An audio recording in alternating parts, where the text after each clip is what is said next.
All right. Hello. Good evening. Welcome to another live episode of the O&G StrikeZone.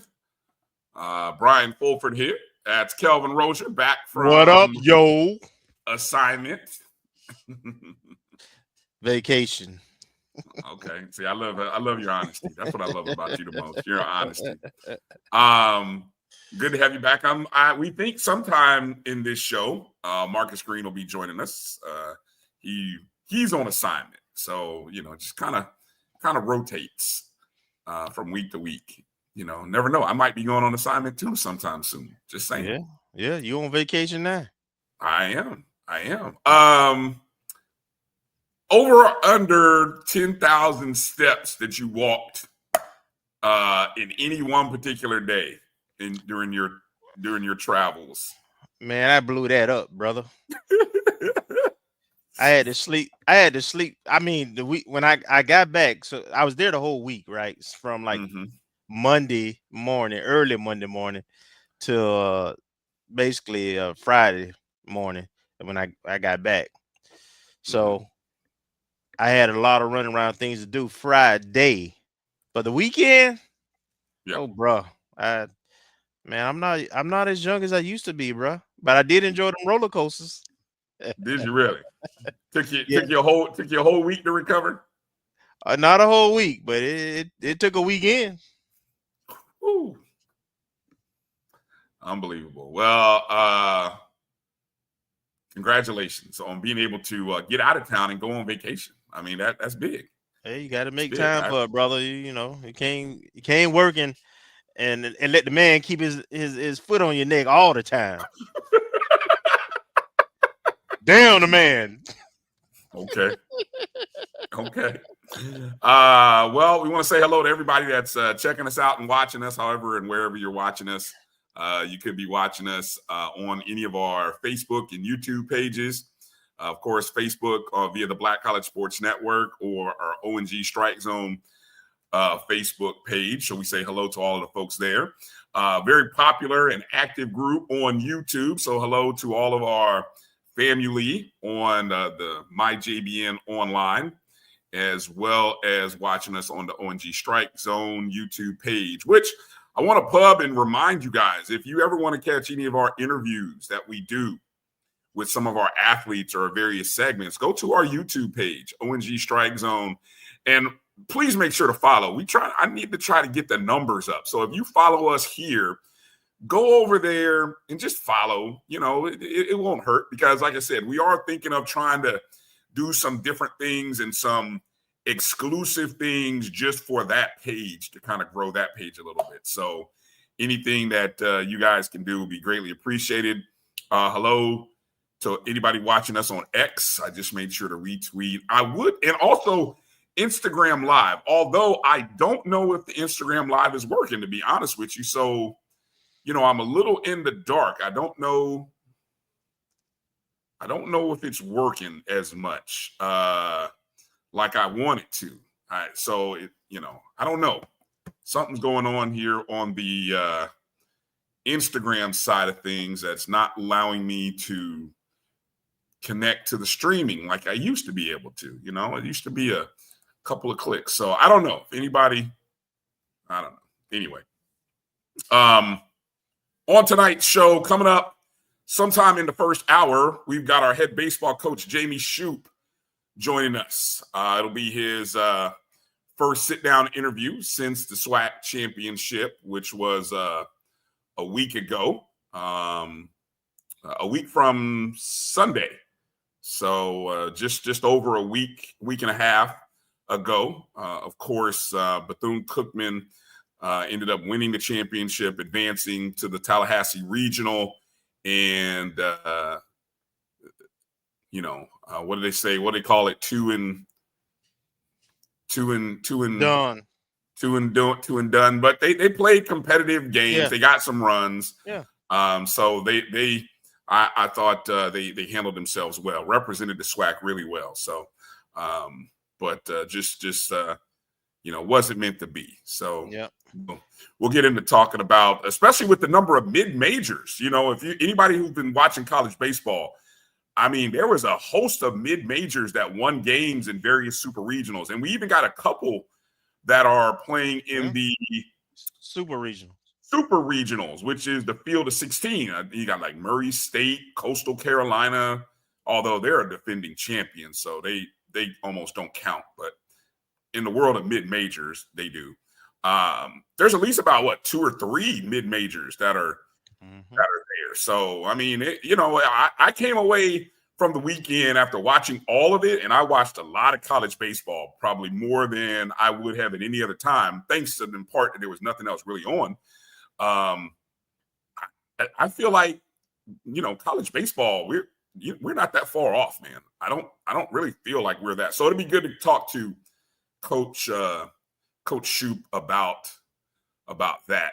And then at the top of hour 2, we're going to talk to, I think a lot of people enjoyed our conversation with a future recruit, softball recruit last week, Aaron Polite, who, by the way, we were pubbing Aaron's softball team competing in the Texas 6A Division I state championship game. Mm-hmm. Fortunately, they didn't fare too well. Came up a little short. Lost a little, but still a historic run for that program in their first ever appearance in the state championship game. So they finished state runner-up, and they made a lot of history. But so we're going to continue that trend, and we got another recruit. This one, a highly regarded, highly thought of, well-respected quarterback that's coming to FAMU, named Jett Peddy. Jett Peddy, a JUCO. Man, that is a great name for a quarterback. It is a great name. That is an awesome name. Props to the parents. I'd love for him to be able to tell us how his parents came up with the name Jett, or if Jett is short for, I don't know, maybe something else. But anyway, it's an awesome name. Name, Jett Peddy, Peddy. And so he's coming from California, and you know what happened the last time we got a California JUCO quarterback, Kelvin. Yeah.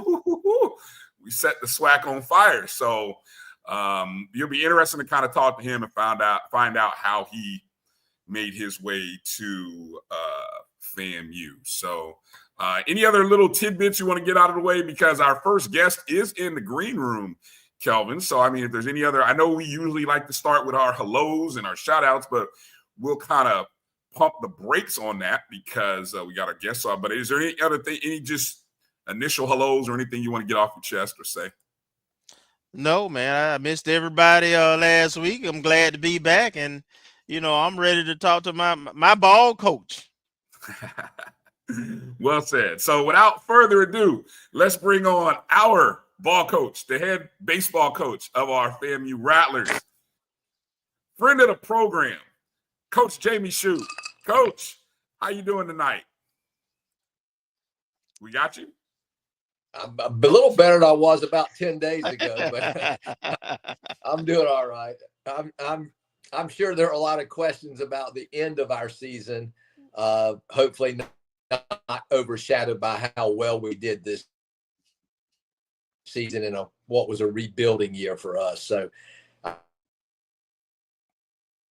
hear from my wife when I got home. So I'm sure there's a lot of questions about how the season ended in the last, the decisions that were made near the end of the season. But yeah, excited to be here. Excited to continue to talk FAMU baseball. Still a little bit numb, but happy to be. I think Coach I know he was looked like we got you now. It looked like he might have been dealing with some Wi-Fi issues. We got you, Coach? Yeah, maybe. Okay. Wi-Fi is not great out here. I'm here. Yeah. Okay.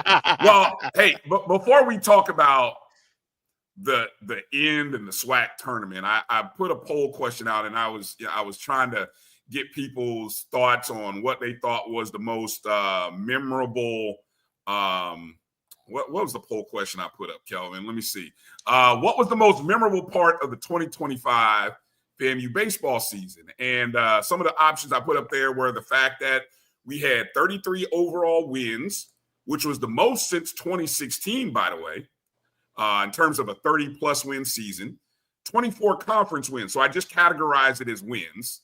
Then we also had the 11-game win streak going into the SWAC tournament. The fact that we swept 6 series over the course of the regular season. And then, of course, our SWAC tournament run. So I put that out there for everybody. But Coach, for you, what would you say, and maybe there's something other than that, but what would you, as you look back, what was the most memorable part of this season? Coaches, we always go to the negative first because we're always trying to get better. The injury to Caleb Granger was the most memorable part to us because I thought it was going to be defining point of our season. We had a pretty good season up until then, especially in conference play. And when Caleb went down with an injury, I was fearful. I really was. And luckily it didn't affect the season as bad as it could have. There were some guys that stepped up. Freshman Garrett Workman stepped up to be our Friday night guy. So I guess from the negative standpoint of B. Granger, and from the positive standpoint is just how everybody stepped up a little bit, coaches included, to salvage a really, really good season. If you look back at it, and this surprises me, that's the most wins in FAMU baseball since 1981.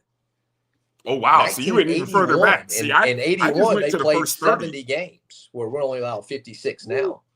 So, yeah, that's the thing that the way our coaches and our players responded has to be the most memorable part of the season for me.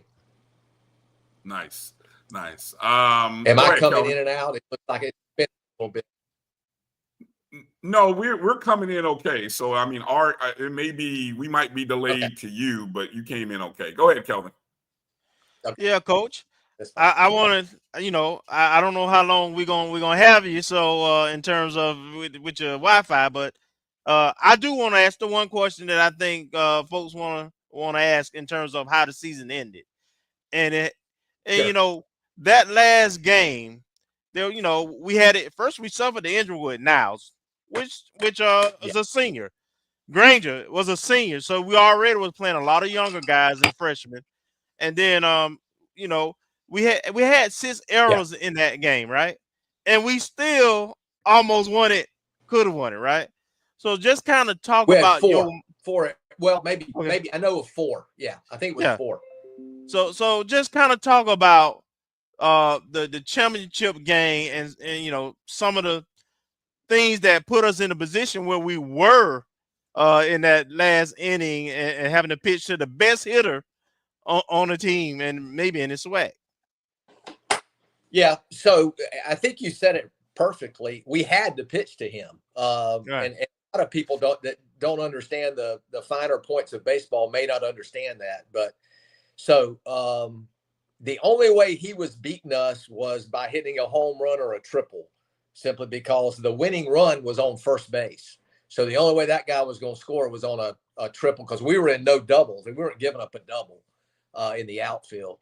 So if we had walked him intentionally, we would have faced the guy behind him. That means the winning run would have gone to second base, and now a single loses the ball game for us. The chances of hitting a single obviously are a lot greater than hitting a home run. Plus, the guy on deck was the guy that hit a home run, the previous at bat against Carson. Yeah. Plus, he had a higher batting average than the guy that ended up beating us. So, I mean, people don't realize. This is what I want people to realize. And again, coaches, we make decisions, thousands of decisions during the course of a season. We make one bad decision, or people ask me, if you had to do it again, would you have done something differently? And I've said, of course I would, because we lost the ball game. But that wasn't make my decision, try to lose the baseball game. But, only a fool would tell you that he wouldn't make a different decision based on the outcome when you know the outcome. But I still think it was the right decision. The bullpen, we had one fresh arm in the bullpen that I trusted, that I semi-trusted, and that was Tanner Walker. Tanner Walker had only thrown 3 outings, only been in 3 ball games all year long. He had just come back from injury. I just went with Carson because I had a feel that he would be able to get, pitches out of that situation. He'd want him more out. And I was wrong. Ended up being wrong. And believe me, as I said earlier, I can hear it from anybody, because I hear it from my wife when I come home about every day still. I pitch to him, why did you not bring somebody else in the ball game? But it was a great season. We made 4 errors in the infield, all the left side of the infield. Matt Perez made 2 errors at third base. And what people don't understand is Matt Perez made plays all year long to help put us in that situation. Right. We make coaching decisions. All coaches do in all sports. They make coaching decisions throughout the course of the season that get people to the championship. If you don't win the championship because of a coaching decision, then it happens. It's called sports. And, they pay their guys at Bethune as well. They work hard at Bethune as well. And, they beat us. I could live with them beating us better than I could live with the fact that if I'd have brought somebody in that I really wasn't sure that was ready, and we gave the ball game away to them, a little different story. I mean, I hated for Lopez, freshman that was thrown into a tough situation, playing for a veteran that, probably would have made the plays, and probably the ball game wouldn't have been in jeopardy like it was. But, I told him, I said, we do individual meetings at the end of the season, when you bring them in, you talk with them one-on-one just about next season and about the previous season, what they need to do to get better and all, and what their plans are for the summer. And I called him in and I said, I want you to know I'm disappointed. And he looked at me, dropped his head. He said, I know, Coach. I said, no, I'm not disappointed on the error. Error is a part of the game. I'm disappointed on how you handled the error at the end of the game, like it was your fault. I said, there were so many times we had a chance to score more runs, or other errors that were made. I said, one play does not define a ball game, nor does it define what kind of player you are. What defines you is how you react to that. Because if sport teaches us anything, it teaches us we got to be resilient. We got to be we got to be tough mentally. We got to be able to overcome adversity, because if you think adversity ain't going to happen in any sport, then you need to go in the business world and not be in sports at all, because adversity not only happens in sports, it happens in life as well. And how we handled it will determine how we handle it the next time, and whether we're successful when that situation arises. And I have no question about his ability. I mean, he was our best backup at that position. He just happened to be a backup, and he played behind a 5-year senior. It was a great defensive player for us for 5 years. By the way, it hurt me to watch Jalen Niles go down to injury. Yeah. So many coaches, I'm sure, can tell so many stories about, the closeness that you have with your players, especially when you've had one for 5 years. Jalen, I got to him on the field. I wouldn't let him get up so we could see his leg. I made sure his head stayed flat. And his head was going to side. He's saying a few choice words about couldn't believe his career ended this way. Right. And Jay, I said, you know what? You've done everything I've asked you to do for 5 years. You've been a great ambassador for FAMU baseball and for FAMU University. I said, you had a great career, man. And he just stopped all of a sudden and looked me dead in the eye and said, Coach, I love you, man. And I love every bit of the 5 years I had at FAMU.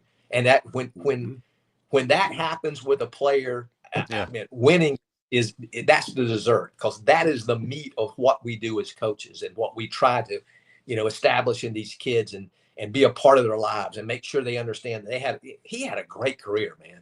He started 4 years at shortstop, and I hated that his career ended that way, but that's not, the injury is not how people are going to remember Jalen. Heck, I had a guy call me, and I'll just tell you who it is, this morning, asking about Jay Niles. It was Nice. Dr. Bailey, Miles Bailey, the freshman phenom at Florida State that's hitting all the home runs. His father, Kelvin, played at FAMU. His grandfather, Miles's grandfather, was a professor in the pharmacy department. We've known him for years. Him and guy named Mike Futrell that played at Florida State. Kelvin and him were best friends. And he taught my son in the pharmacy department. He calls me out of the blue this morning and says, "Hey, I just want to check on Jalen Niles. I read the article. And, you know, I've always," he says, "I'm, you know, even though my grandson's at Florida State doing great, I bleed, I bleed orange and green." He said, if y'all would have won, I'd have had a decision to make on exactly what I was to wear to the ball game, because we'd have been at Florida State. Yes. But it was just that. And I was telling Jay that. I talked to him today just to check on him. And I was telling Jalen that. I'm like, "Jay, you have no idea how you affect other people." Always on you guys about how you dress, how you act, how you conduct yourself. I said, "That's why. Here's a guy you don't even know, and he called to check on you and want to know if there's anything he could do. And his grandson plays at Florida State, doesn't play at FAMU." I said, "His son did. He taught there, but he's a fan of yours, and that's because you've made him a fan because of the way you've conducted yourself for the 5 years you were at FAMU." And that's what athletics. That's the part of athletics that we as coaches, that the fans don't always see, but we as coaches always. We strive to have that said about our players, and I couldn't be more proud of this whole season. It was a rebuilding year for us. You mentioned Caleb Granger, by the way. He's got another year of eligibility, so he's coming back. He'll come back with a new arm, hopefully. Surgery went very well. Unfortunately, Jalen Niles won't, but we'll lose Niles and Popple, and we'll have almost everybody else back, including some young kids that, not only the two freshmen that were all conference for us this year, but some freshmen coming in that I think can impact us, along with some junior college kids that I haven't signed yet. I've got commitments out of. So recruiting has gone well. I think the future is brighter if that's possible. As I said, we won 33 games this year. Right. 24 and 6 in conference play. And of the 6 games we lost in conference, 5 of them were in a row. The 3 we lost the last game to Valley, 3 in a row to Bethune-Cookman, and then the one to start the season. Grandma, I thought, well, here we go. And all of a sudden, all my kids did was rattle off 13 straight wins to get 24 and 6 in conference. And we finished a half game behind Bethune for first place in the regular season, and we lost on the last pitch to them in the conference championship. So there's a lot to be proud about for this team, for our program. Absolutely. It's exciting. And I tell you, man, I don't know if I mentioned that. I think I did at an earlier time that we talked earlier this season, but I had some health issues over the holidays, over Christmas holidays. And so it was a grind for me this season as much as anyone's been. My assistant coaches, man, they stepped it up this year. So it's you don't get to 33 wins. And again, that's the second most in school history. The most was in 1981. Heck, I was in 1981. 40 years ago. And that was when they played 70. I think they played 69 ball games that year. So it was a phenomenal year. And I'm very proud of my club. I'm very proud of my players, my coaches. Just very proud. Say something else if I can, if you don't mind. I know you, and I'm sure there's questions that people have about, again, especially the way the season ended. But when Jalen Niles went down, and I read something that really bothered me, because, and Kelvin, you've been there for people just need to let the coaches and the administration alone, let them do their job and give them a chance. There was some criticism that our AD had about. She was on the phone with me at 2 o'clock in the morning, with Jalen Niles' family right there talking to the dad. I mean, she was very concerned. Travis Glasgow, I don't know if y'all know Travis. Yes, absolutely. Travis, he's a salt of the earth man. He's as good a man as there is. Not only was he there because he was at the game, but he was there at 2 o'clock in the morning with me as well, along with his best friend, Jalen's best friend, Ben Kim, and Octavian Moore, one of our assistant coaches as well that played at FAMU. So, and she called, hell, she woke me up the next morning. I'm like, come on, Angie, I was there at the hospital at 3 o'clock, checking on him early the next morning as well. So, yeah, I hate to see that. Let her do her thing, and she knows what FAMU is all about. She bleeds orange and green, and we're happy to have her. And I think athletics will see that if they'll leave her alone long enough to let her do her job. So. Well said, Coach. Rattler Nation, we handled that. We made sure. Yes. Good. Yeah. We made that too. The people that do the criticism of coaches, of players, of administrators, of anybody, they a lot of times I sat in a committee, and this was the first football committee that hired, that Willie's name came up. I brought it up because he worked for Middle Tennessee for Rick Stockstill at Middle Tennessee. Stockstill was at Florida State as a quarterback the same time I was there playing baseball. Stock called me and said, "Look, you need to get Willie." Well, then I think it was Townsend came in and said, "We're going to hire," and I forget who he hired. And so Willie didn't get it. It was Wood, Alec Wood. And I remember sitting there and that we were talking football and about how, you got to worry about this. And I'm like, well, these people you're talking about, we got to worry about how much money they give to FAMU. And they said, well, they don't get no money. I'm like, well, why the hell are we listening to them? They're not supporters. They're not fans. They're critics. There you go. So I hate to see that. I hate to see her get criticism when she works hard. But I guess that's the nature of the beast sometimes. So, and I think real people in athletics understand that. I hope they do anyway. If not, they just heard it. They just heard it here. Hey, look, Coach, you said a lot. We like, as Kelvin said, we handled that. It was it was definitely misguided and misdirected. And it was unfortunate, and I think that outlet may have learned their lesson. So. On and I don't even know who the outlet was. Don't care, but I'm just saying. People want to criticize before they look into a situation and know all the information, know the truth. And that's unfortunate, but I guess that's the social media world we live in, unfortunately. Yep. Unfortunately. Let me ask a question, coaches, and it's something that you said, and this may help people understand. You said something about trusting pitchers or trusting the pitching. And I'd like for you to talk about how that trust is built, because we often hear coaches in the tournament talk about the limited number of arms, and we sometimes from the outside, and I'll label myself as one of these people, that I see all of the pitchers we have on staff and all of our schools have on staff, but they don't always. You always hear the same thing from from the coaches, and it's well documented that the team that has the most pitching or the best pitching at the tournament time is the team that usually wins. But how do you build that trust? How does that trust come? What does it look like for you? How is it built? How is it earned? How is it developed? I guess a better word for trust would be depth. You want to try to build during the course of the season as much depth as you can.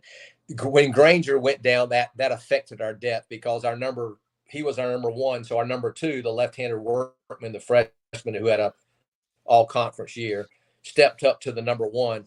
And really what happened that cost us, it put us in a bind for pitching depth in the tournament, was when we got in the losers bracket. We lost to Grambling. In the games they got hurt in. Jalen Niles got hurt in. When we lost that game, we had to win the next game to get the tournament. So we started our closer, Cody Williams, and Cody went 8 innings, and he was not available the next day. Had we not went into the losers bracket and had to win that game to get to the championship, I feel like we'd have had Cody available. And then it's an easier decision for me because he's a guy that I trusted. We talk about it again. We have a word every day for our players to begin practice in the fall and in the preseason. And one of the words we talk about is trust. And, we tell our guys the best way to be trusted is to be trustworthy. You know what I mean? Mm-hmm. So we tell our guys this too. We don't make out the lineup. You do. So we don't determine the pitching depth. You do, based on the innings that we scrimmage, based on the games that we play, come in and throw strikes, work quickly, know the system, know our pick calls, know the pitches, the back picks, know all that stuff. That makes you trustworthy so that you can be trusted in those situations. But that's one of the words we have. We have a different word every day that we talk about. And trust is huge. And I'll be honest with you, we didn't have enough. You never do. It's like money. You never have enough of it. So we never have enough pitchers that you can trust. But again, I mean, we put together a great pitching season. Jeremiah McCullum deserves a lot of that credit. You know, he was on our 2019 championship team as our closer.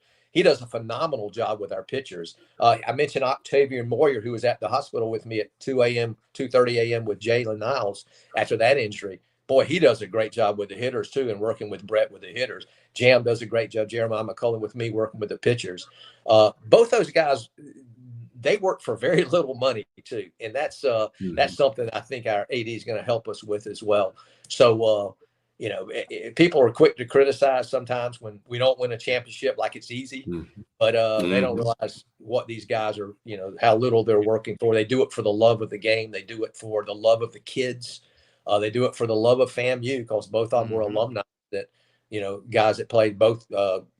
Octavian was on the 2019 championship team, and Jam was, I don't remember. They were both on a championship team. So they got that pedigree. They've learned how to win. Yep. I'm proud of those guys. I really am.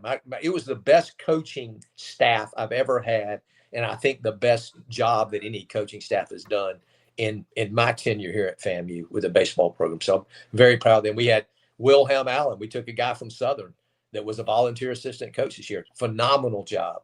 The computer, worked on the computer extremely well, the more information for me during the course of the game that I can have that helps me process things. And Will was that guy. He stood right beside me in the dugout, and he had all the stats and all the numbers. And it was the worst I felt going into a season, and the happiest I was at the end of the season with how the season went, based on our talent, based on what the players did, what the coaches did.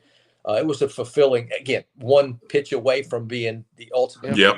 You know, for me, that would have been, I don't know if it had been scary as much as anything, because I'm going back to my alma mater to play a team that's really good, as you know, to Florida State. So I think we're going to be better next year. I really do. If we can secure these coaches and get them back for another year, we'll have Caleb Granger back at 100%. Workman will be back.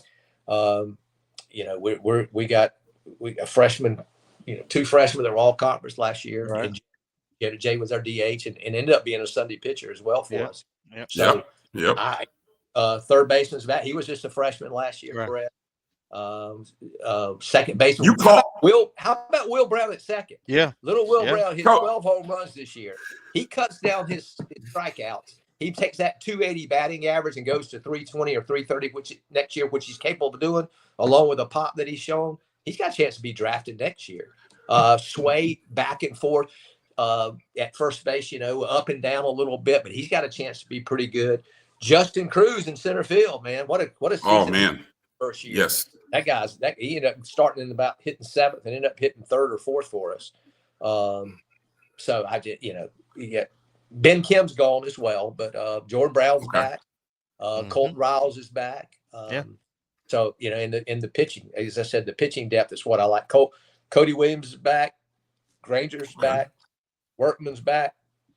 Yeah, we got a bunch of them coming in that I think can pitch as well. Freshman in Republic, a left-hander that I love. So get some guys coming in that I think are going to be dudes for us. Hey, Coach, let me jump in quick, Bryan. So, Coach, one of the things that surprised me about this team, I remember you reminding us this was a team you were going to rely on some young guys. You didn't kind of know how they would perform till they got out there, right? And but we did know Caleb Granger was bad. We knew Workman had potential, so we figured the starting pitcher had a chance. What I didn't know, and what surprised me about the season, and you kind of mentioned it with Will, we had pretty good power, even though we weren't quote unquote a power hitting team. We had over 50 home runs, which shocked me. I thought we had 25 this year, but that surprised me as well. Yeah, we had Brody Popple, and who's probably not going to be with us next year as well. He's got a chance to be drafted in the top 10 rounds. I was shocked at the power. I really was. Yeah. And again, that's the credit to Octavian Morgan and Brett Richards. They did a great job with the hitters. You never know what you're going to get with power, but it was, my first baseman, I talked about him, Josue, being up and down, but he ended up hitting 10, I think, pops this year. I was shocked at the power. Really was. And most of it's back. Other than Brody, it's back for next year. So did you go to the game to watch Bethune play, or or did you watch it on TV? I'm pretty sure you watched it though. Yeah, I watched it. I watched every pitch of it actually, and maybe fans don't want to hear that, but it's true. I watched it too. Johnny Hernandez are great friends. I mean, he does a great job. We texted back and forth before the game. Florida State called me, wanted me to give out information on them. I'm like, first of all, I don't give information out on a SWAC opponent, much less a friend. So, but I did watch it, and I thought they represented the SWAC very, very well. Absolutely, yes, they did. Yes, they did. We did the same thing 2 years ago. If you remember, we went and played Florida to a 3-run game. They were second-ranked team in the country, and then we played Connecticut, who was the 10th ranked, and lost to them by 2. So I thought we represented well. I thought they did equally as well. We talked about Pop too, and here's a guy that didn't hit for a lot of power, but hit for average. I think the power is going to really show up next year. It's Jay Campbell. I mentioned Jay. You're right. About being our DH as a freshman, hitting third for us all season long as a freshman. Ended up being our third pitcher because of, again, the injury to Caleb. He didn't even pitch in the fall and didn't pitch the first till Caleb went down. He didn't even pitch. He's just a baseball player, man. And that's when you start talking about local kids, when you start looking at Jay Campbell and Garrett Workman that were all first-team freshmen, all conference guys for us. And then you start looking at Florida State with Miles Bailey and Adam, his dad. I signed his dad at Florida State years ago, Adam Farrow, Drew Farrow, Wes, the catcher. I mean, there's a lot of Will Brown, local. There's Tallahassee. Talent in Tallahassee, man. That's because of these coaches. You get Zimmerman at Leon. They're good coaches. Posey at North Florida Christian. Those guys can coach a little bit. So, Lincoln, Mike Gogger at Lincoln. Assistant coach there, works with him as an old teammate of mine at Florida State. So Matt is. So there's a lot of good talent in Tallahassee. I'm just glad we got Jay Campbell and Garrett Workman with us. Yes. Yeah. Oh, definitely. Coach, can I ask you about because you mentioned Brody. Obviously, we saw the news that Brody had entered the transfer portal, but I want to let Rattler Nation know Brody's a FAMU graduate. He graduated in the spring. And you mentioned that he definitely has draft potential. Whatever you can share about, end of the season comments on Brody. Is there an outside shot we may get him? Is he getting a lot of interest from P5, P4 programs? Talk a little bit about Brody and his impact this past season. Yeah, a leader, true leader. I'm talking about a good human. The thing that made this season so much fun for us as coaches was we got good kids, man. We really do. And Brody is the top of that list. Here's Brody's situation. And this is the guy you want your daughter to bring home just because of this. Not the fact that he does everything at 100%. His motor is unbelievable the way he plays the game. Brody graduated in 4 years with a degree in engineering from FAMU. Yep. Wow. Brody does not want to be an engineer. His goal after baseball is to be a dentist. Brody has already passed the dental acceptance test, whatever it's called, the DAT test. So he's off the chart intelligent. Now, so part of the process for him going into it, he had my blessing. I coached his father in high school years ago. So I know the family, good people. It was always up front. This is going to be my last year because I'm going. If I'm not drafted, then I'm going to go to school that helps me with my dental career because I want to be a dentist. Yeah. So Florida is probably the favorite, his favorite school to. They're talking, with him. Florida is right now. They can't offer anything because if they can't offer and then lose him to the draft. So they're going to wait till after the MLB draft in July to determine whether he's going to Florida, going into professional ball. But I think Florida is you got every school in the country has called me about him. Florida would be, I think, his best first choice simply because simply because 2 reasons. They got a good baseball program. And secondly, they have a great dental program as well.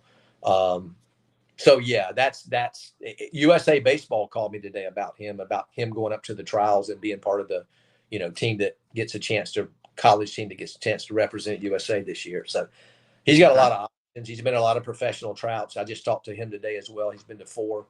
in the last 2 weeks, professional tryouts, and done pretty well. So, yeah, I think he's got a chance to be the highest drafted guy coming out of FAMU, in the history of FAMU, I believe. So we'll see what happens. But Nice. Great kid, great career at FAMU, and you know, he's the type guy. With all of them are. Jalen Niles, same thing. You couldn't ask for somebody better than your daughter to bring home than a Jalen Niles, a Brody Popple, a Jay Campbell, a Garrett Workman. I mean, you can keep going. Matt Perez, Josue, I mean, all of them. Will Brown, you know, all of them. Just great kids. Sometimes I wish Will wasn't such a great kid. Had a little more me in him, I guess. But he's such a good, respectful young man. So gosh, it's been a pleasure coaching these guys this season. So I look forward to next year, man. Being healthy to start the season and just knowing. Yeah. I was worried sick going. Maybe why I was not feeling well to start the season because I was so worried about, you know, what I thought was a lack of talent. It ended up being just a lack of faith on my part for my players. Here's what I said about this year, and here's again what makes you feel good as a coach. And we talked about this as a coaching staff. We went into this year. We weren't that young, but we were inexperienced. And I told my coaches, I said, we're going to find out what our program's all about this season. And what I meant by that was sometimes these kids are backups. These kids didn't start. Matty Perez redshirted last year. Jay was with us. Will Brown sat out last year because of injury. Josue played very little at first base. I mean, left fielder Ben Kim didn't play a lot. Cruz was new. So a lot of these kids were returning to our program, but had never really played in a starting role. So now we find out we did this year based on our practice, what our program teaches these guys. And I think it's a winning environment. That's what we try to establish through practice. Because I tell people we practice as hard as anybody, as good as we may be, you know, we may be a small Division I program, but we're going to practice as good as anybody. There may be something that happens in the course of a game that we ain't worked on, but it's not very likely because we work on about everything there is. Our practices are structured. They're very good. And this year, I think some of that showed up too, because I called it a program year because we're going to see what kind of program, you know, we had in place. It was fun for me to have a coach from Southern in Wilhelm Allen assistant. You know, I told you he was a volunteer coach for us this year because I'm like, man, I'm worried sick. He's like, man, we're good. I'm like, he's the only one. We always write down what we think our season is going to look like. And Will's had us at 24-6 in conference. And he showed me that at the beginning of the year and then showed it to me at the end. I said, when he showed it to me in the beginning, I said, you're crazy, Will. You are out. 24 games with this ball club. And I'll be dang if those guys didn't do it. So very proud of that. Again, I still hurt about. Yeah. And I have to from my wife every time when I come home. Why did you do this? You know, why didn't y'all win? So, but that's all right, Coach. That's all right. Let me get to a few questions. Got quite a few questions. So we're kind of with a little bit of time that we have left. We appreciate your time tonight. Do I still have you there, Coach? Look like you might have froze up. I still got you, Coach. It's a beautiful smile, but I think we froze on Coach. Did we freeze on Coach?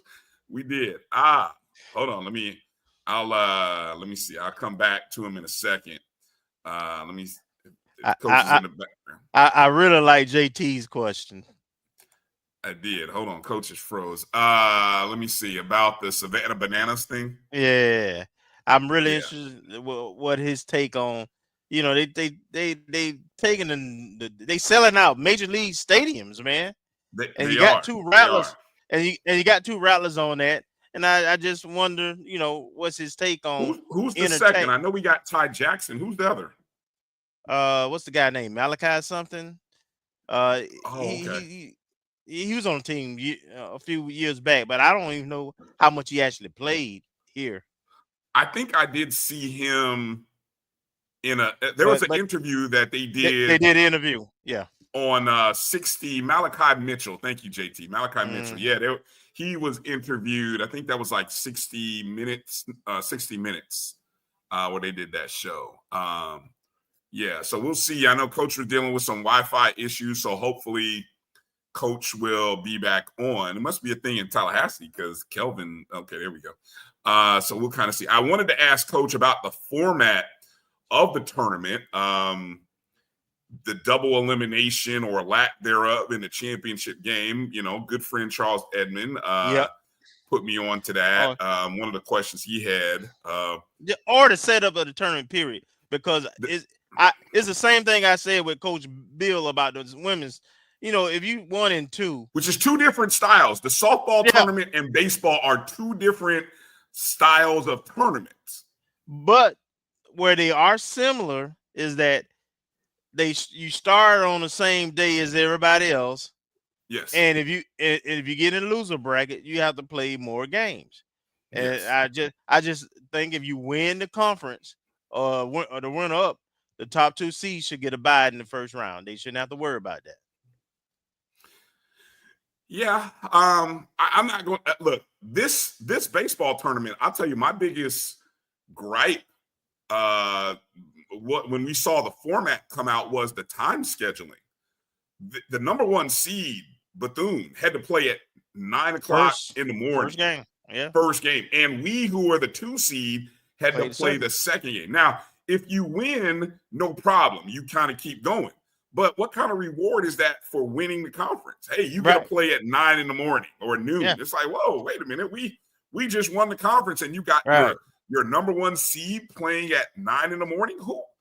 That was my thing when I saw the format. And actually, I thought the way the B bracket was set up, which is what we were, was actually better. Well, that was until we saw how long those games started going. And then I was like, Jesus, maybe the B bracket was not so favorable for us. So that, that's kind of because the other part of that, Coach was talking about pitching depth. We had a game that ended like 1 o'clock in the morning. Yeah. Yeah. Yeah. It was tough. I mean, there were some oddities. I mean, hell, look, we talk about us and Bethune, but hell, Grambling had to play 3 games in 24 hours. So, I mean, that's not for the weak. So, it's tough.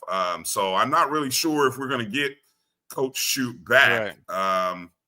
But it just depends if the Wi-Fi signal gets back and gets a little bit better. We'll hit on some of those questions. I had to go back and watch some of the first interview that we did with Coach back at the end of January. And it really is interesting to see him talk about guys like Garrett Workman and Jay Campbell and what he thinks they might become, and then watch how those 2 guys progressed all year into being first team all conference, freshman of the year kind of guys. That was pretty neat to listen to.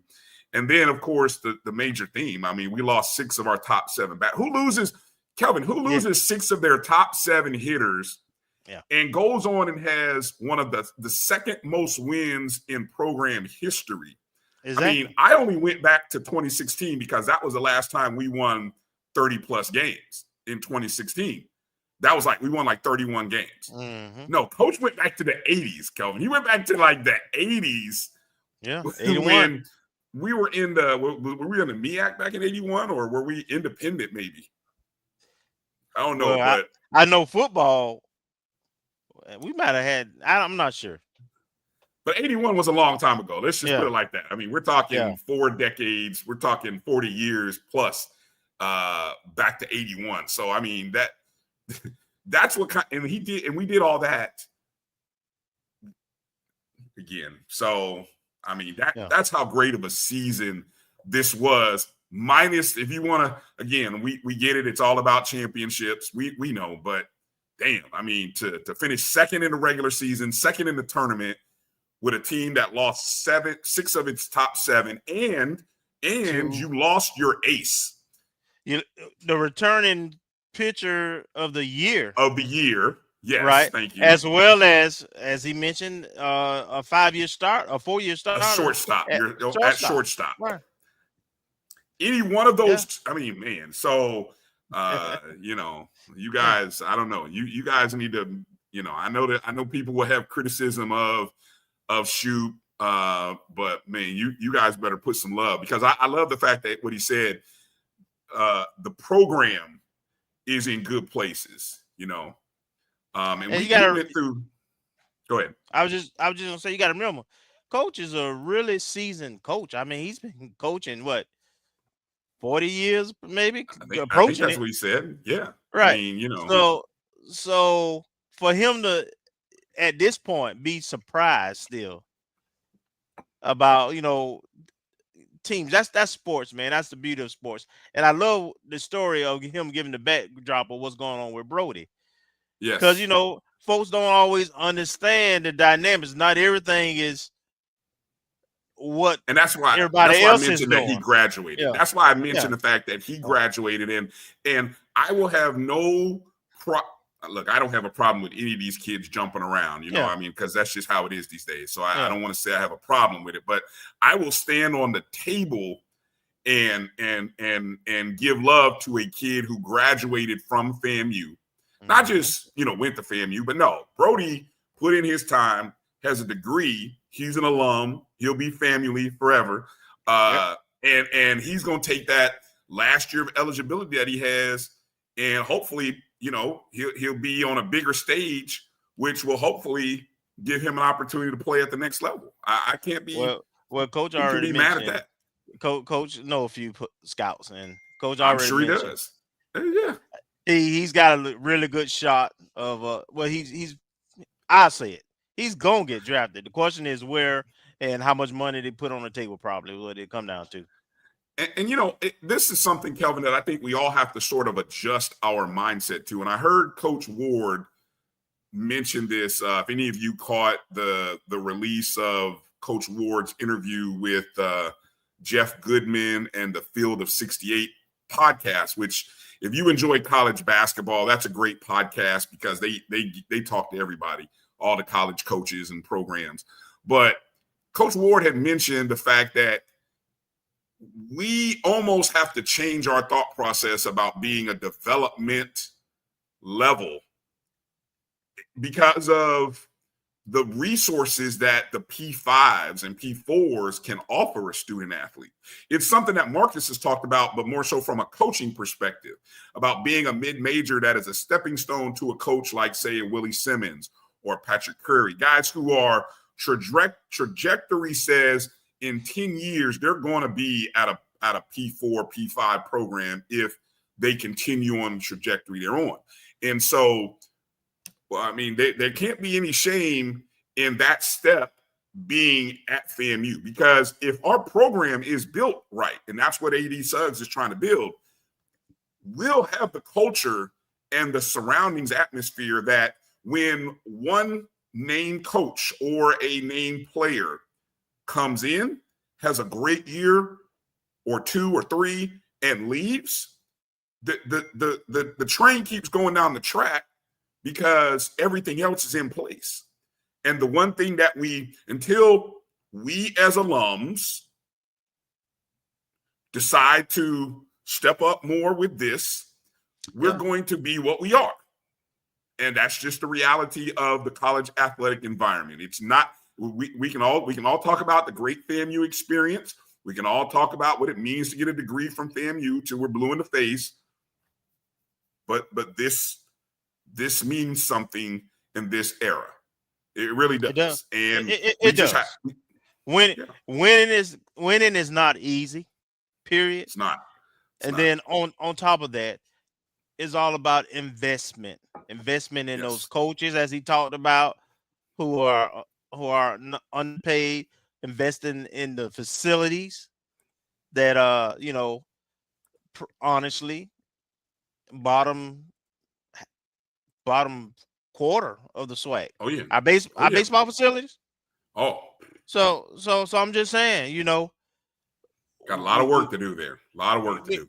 Opportunity, and we got the right person at the helm. Just need to make sure we support her and we push executive leadership above her to support her. Right. Well, I want to encourage again. I want to thank Coach Shouppe for his time. Sorry that we had the connection issues and didn't get a chance, but Kelvin, make sure you send him a text and let him know we appreciate his time. Already did. He apologized that he and yeah, we've done all that. It's all good. Okay, good. We're good. And so I'm sure we'll always good to get Coach another time. Who knows? We may bump into him over the summer, or definitely in the fall. And a lot of the questions that you guys had, we'll get to it again. But I hopefully we got to a lot of them. And I want to encourage you guys again. when you're donating, if you're in a mode of donating and giving, donate to the baseball program. Drop a quarter, 25. Hey, 33. What was it, 33 wins? Even if we just said, hey, we're dropping $33 in the Rattler Athletic Fund in the name of FAMU baseball.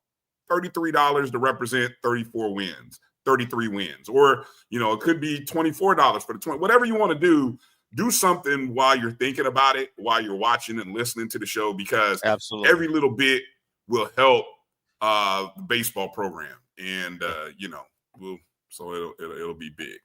All right, so let's get ready to take a break. And coming up on the side, we're going to talk to a young man who's going to come to FAMU all the way from California to play football for the Rattlers. We're excited to introduce you, FAMU, Rattler Nation, to Jett Peddy on the other side of this break. So hang tight with us while we take our first break tonight. Hit the thumbs up and the like button if you're liking what you're seeing and hearing, and we'll be back in just a moment.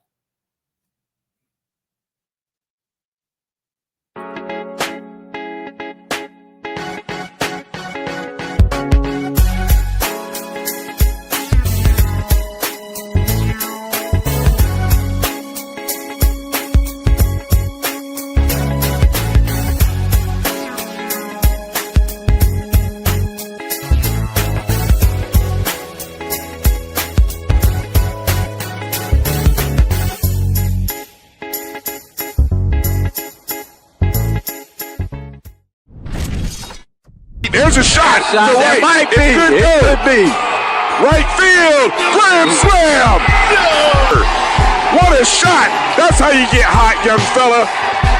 Thank you guys for what you do for HBCU athletics. This is a fantastic avenue for all of us. This is our ESPN, so we love what you guys do, and all you guys at BCSN. We really appreciate what it is that you guys do for us. The human voice has always connected audiences with experiences. Major brands all across America have trusted Cover's voice time and time again. Conversational, powerhouse, intelligent, and sincere.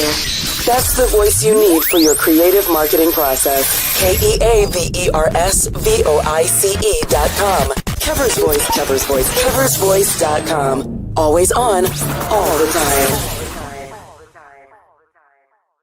This is Bryan Fulford. AD Drew and I are co-hosts of the BCSN Sports Wrap. We talk about all things related to HBCU athletics. From the games, teams, coaches, and fan interest stories, we cover it all. You can find our shows on Facebook at BCSN Sports Wrap, YouTube at MyJBN Online, and everywhere you listen to podcasts like Anchor, Spotify, Google, and Apple Podcasts. You can also find the show on the Jericho Broadcast Network's app. Make sure to download. We look forward to you joining the conversation and being a part of the show. Football fans, HBCU football is back in the ATL with the Cricket MEAC SWAC Challenge Kickoff. Representing the MEAC, North Carolina Central, and representing the SWAC, Southern Eagles, Jaguars, the Marching Sound Machine, the Human Jukebox. The kickoff trophy is up for grabs, and bragging rights are on the line. The rivalry is real. Bring the family and join us pre-game for the fun-filled Coca-Cola fan experience, including band jamborees, food, activations, and fellowship. For tickets and information, visit MEACSWACChallenge.com.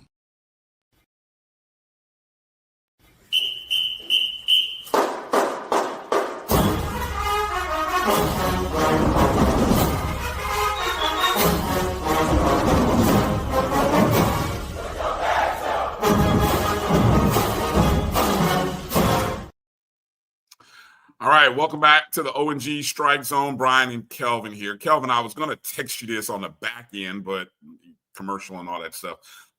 If you can, I don't know if we can figure out what I've got the link for the Rattler Athletic Fund, but I don't know what the code is for baseball.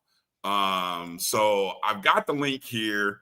The link that I have is for the Rattler Athletic Fund. And so I'm going to put this in the chat. So that way you guys can, the link here, there, the Rattler Athletic Fund link is right there.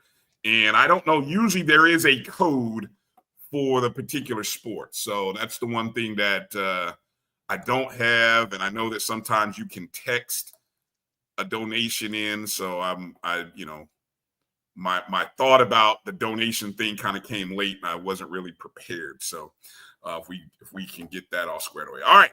So let's get ready to introduce our next guest. This young man, hold on, let me get the graphic here. This young man comes all the way from California. What's my graphic? Okay, there we go.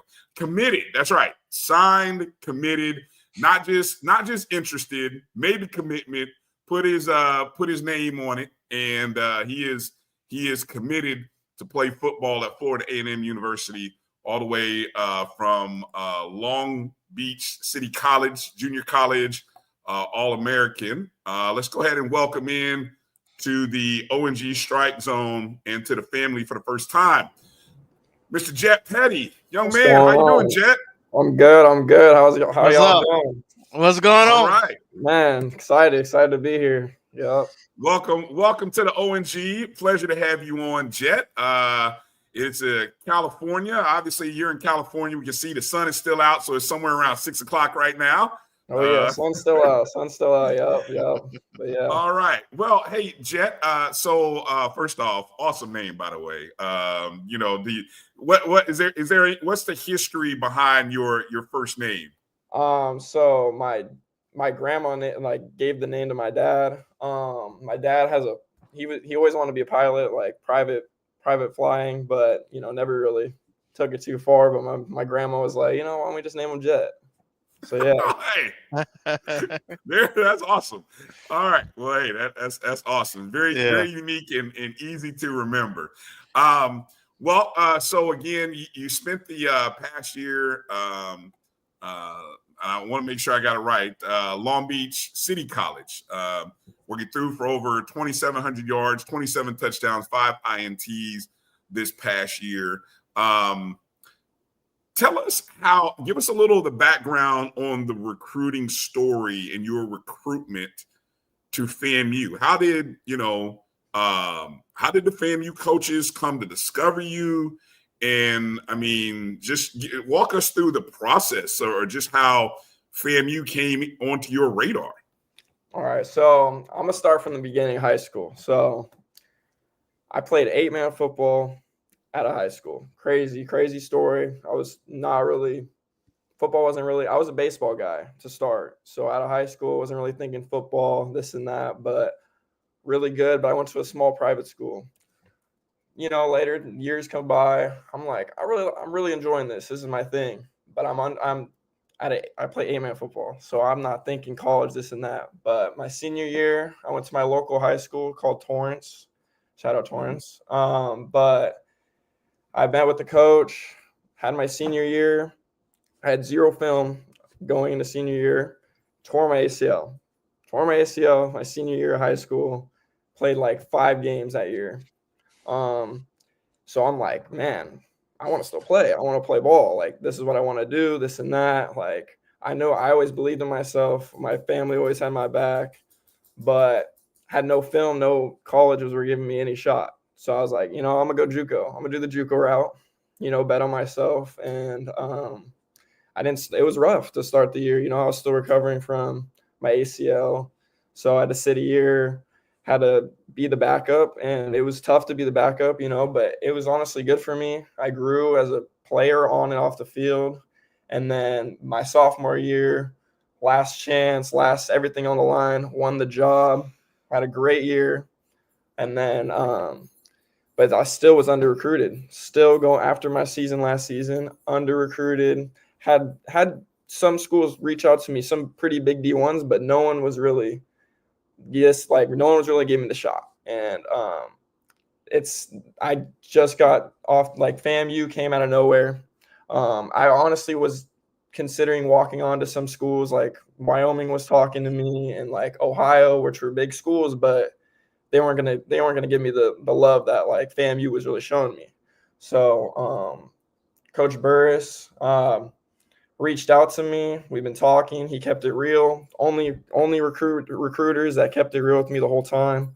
So I really like, as someone that's hasn't been shown love. Like, I've been through the recruiting, and like it was just tough. So Coach Burris and the FAMU family just like really showed it. So I was like, I got to get out here. Like, this is it. So yeah. And so when you took your, so before we talk about Kelvin, I'll let you ask him about the recruiting visit, but I want to ask how much when Coach Burris contacted you, how much like study or how much looking up of the program, the style, who Coach Burris was, who Coach Colsey were, how much background did you have to do when Coach contacted you? I'm gonna keep it real. Always. I'm gonna keep it real. Out here in Cali, we don't know. I did not know much about FAMU. I'm being honest, not know much. But once I looked into it, once I learned about Coach Burris and all the CFL history, NFL experience, this and that, all the coaching experience, I was like, man, I'm across the country, but this is where I want to be.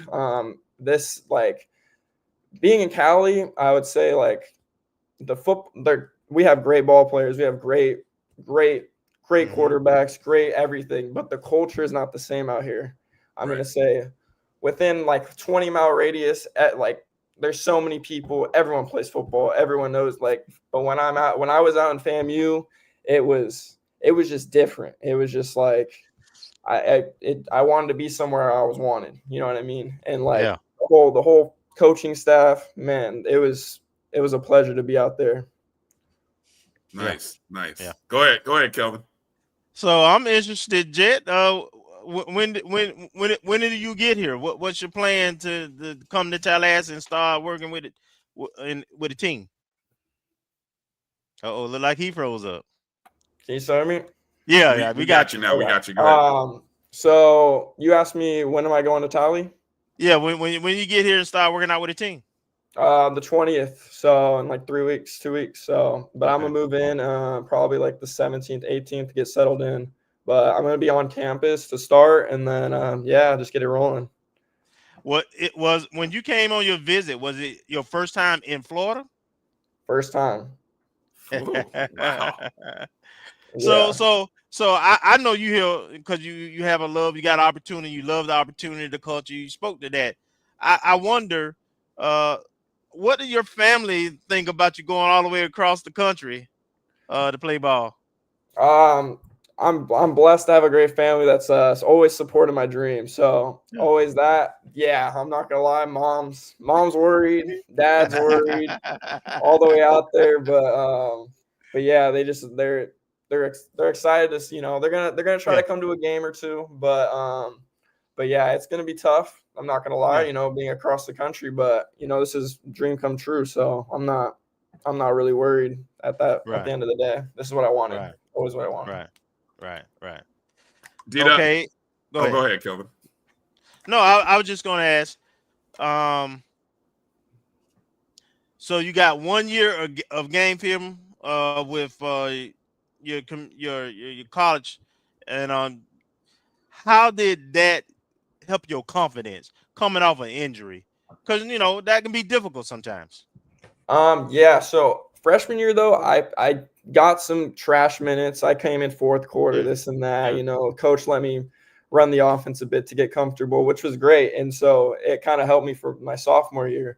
So coming off injury, I rehabbed a lot. So I made sure my body was ready to go. I did not want to experience that again. But I would say it took a game. It took a game to really get the feel of it.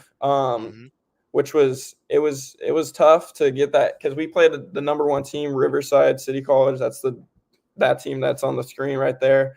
They're the number one team. They got D1 recruits every year. So I think that honestly it was a punch in the mouth, but it I got back up, and then the rest of the season I was ready to go, and yeah, pretty much it. Awesome. Yeah.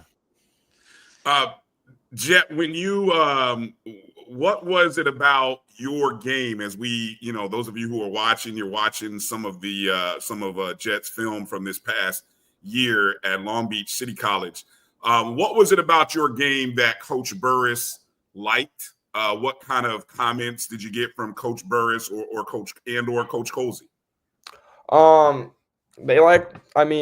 more of a traditional quarterback. I would say I'm more of a pocket guy, which is, it's kind of fading away. But I can still make plays off schedule if I need to. But I would say the biggest thing that Coach sees in me was the confidence I have in throwing and staying in the pocket. I can make any throw on the field.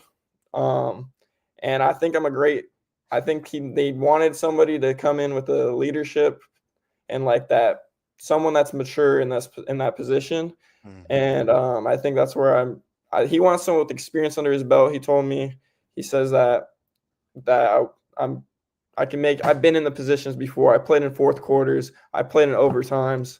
I've led my team down before. So I think he wants somebody in the room to really pave the way. So, yeah.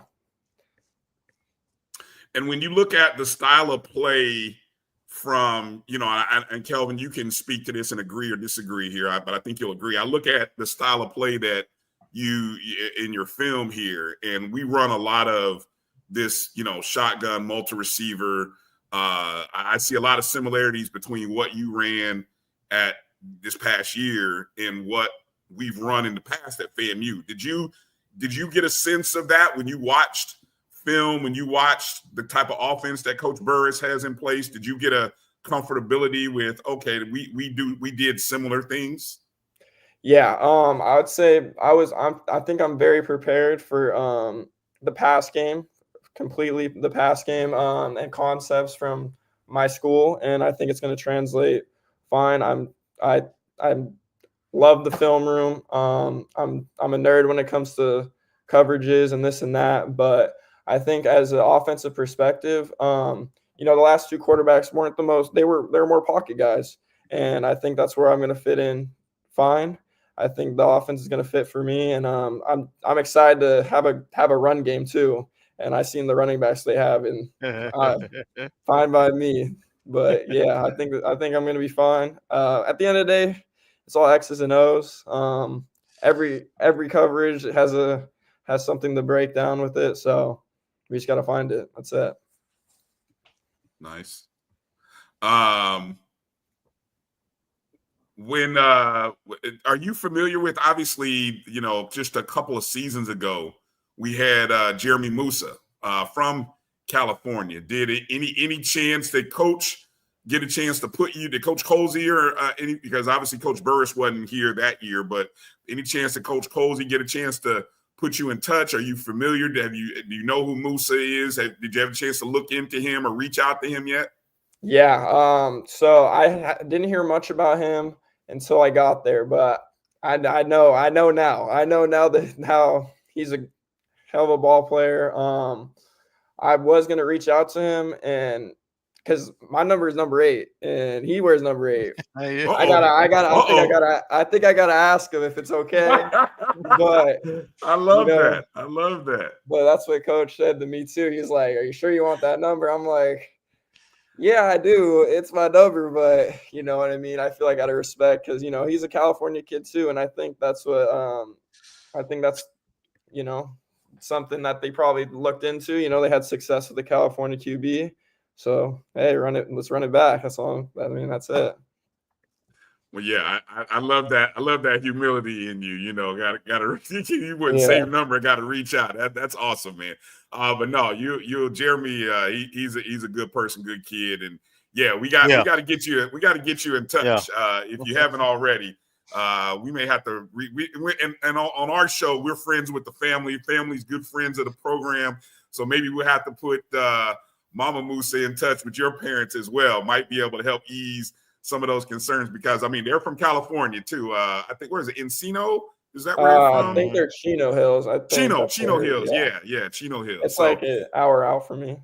Okay, yeah. So we got to find a way to make that happen. I'm able to reach out on the back end to kind of put their family in touch, so that way you guys they can kind of help your parents navigate just the challenges of getting to Florida and all that fun stuff that they went through for 2 years. But yeah.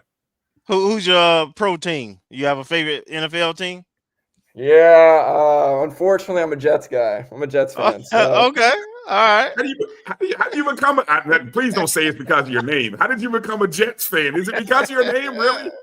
I mean, so when I was a kid, there wasn't an LA team. There was the San Diego Chargers. The Rams weren't there yet, and then you had Oakland up, the Raiders up there. There wasn't an LA team when I was growing up. So then, as a kid, I'm just like, man, that's my name. Like, I got come on. Yeah, but ever since, still my team. Okay.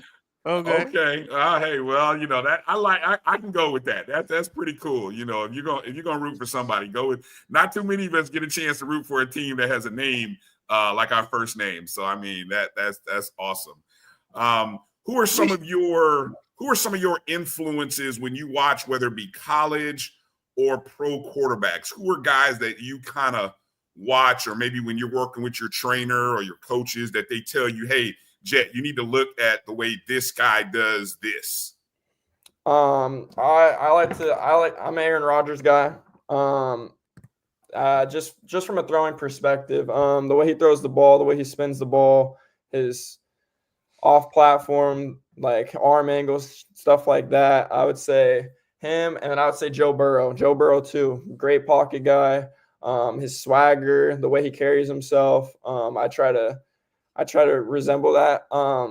But at the end of the day, I think a lot of younger quarterbacks, and I think me as well, a lot of kids try to be someone they're not. And you got to know what you're good at, what you're not good at. See, I knew I can throw the ball. I know I can do all the fancy stuff that they can't, but I can't run. I can run, but that's not my strong suit.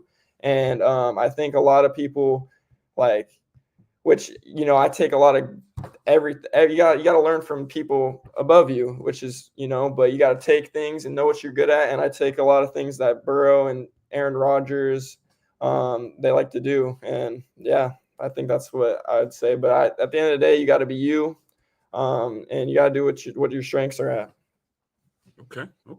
A good friend, Lawrence, in the chat reminded me we got a few Rattlers in the NFL, including one right there in LA. Xavier Smith, one of the we call him one of the legends, one of the more recent FAMU legends, especially at the wide receiver.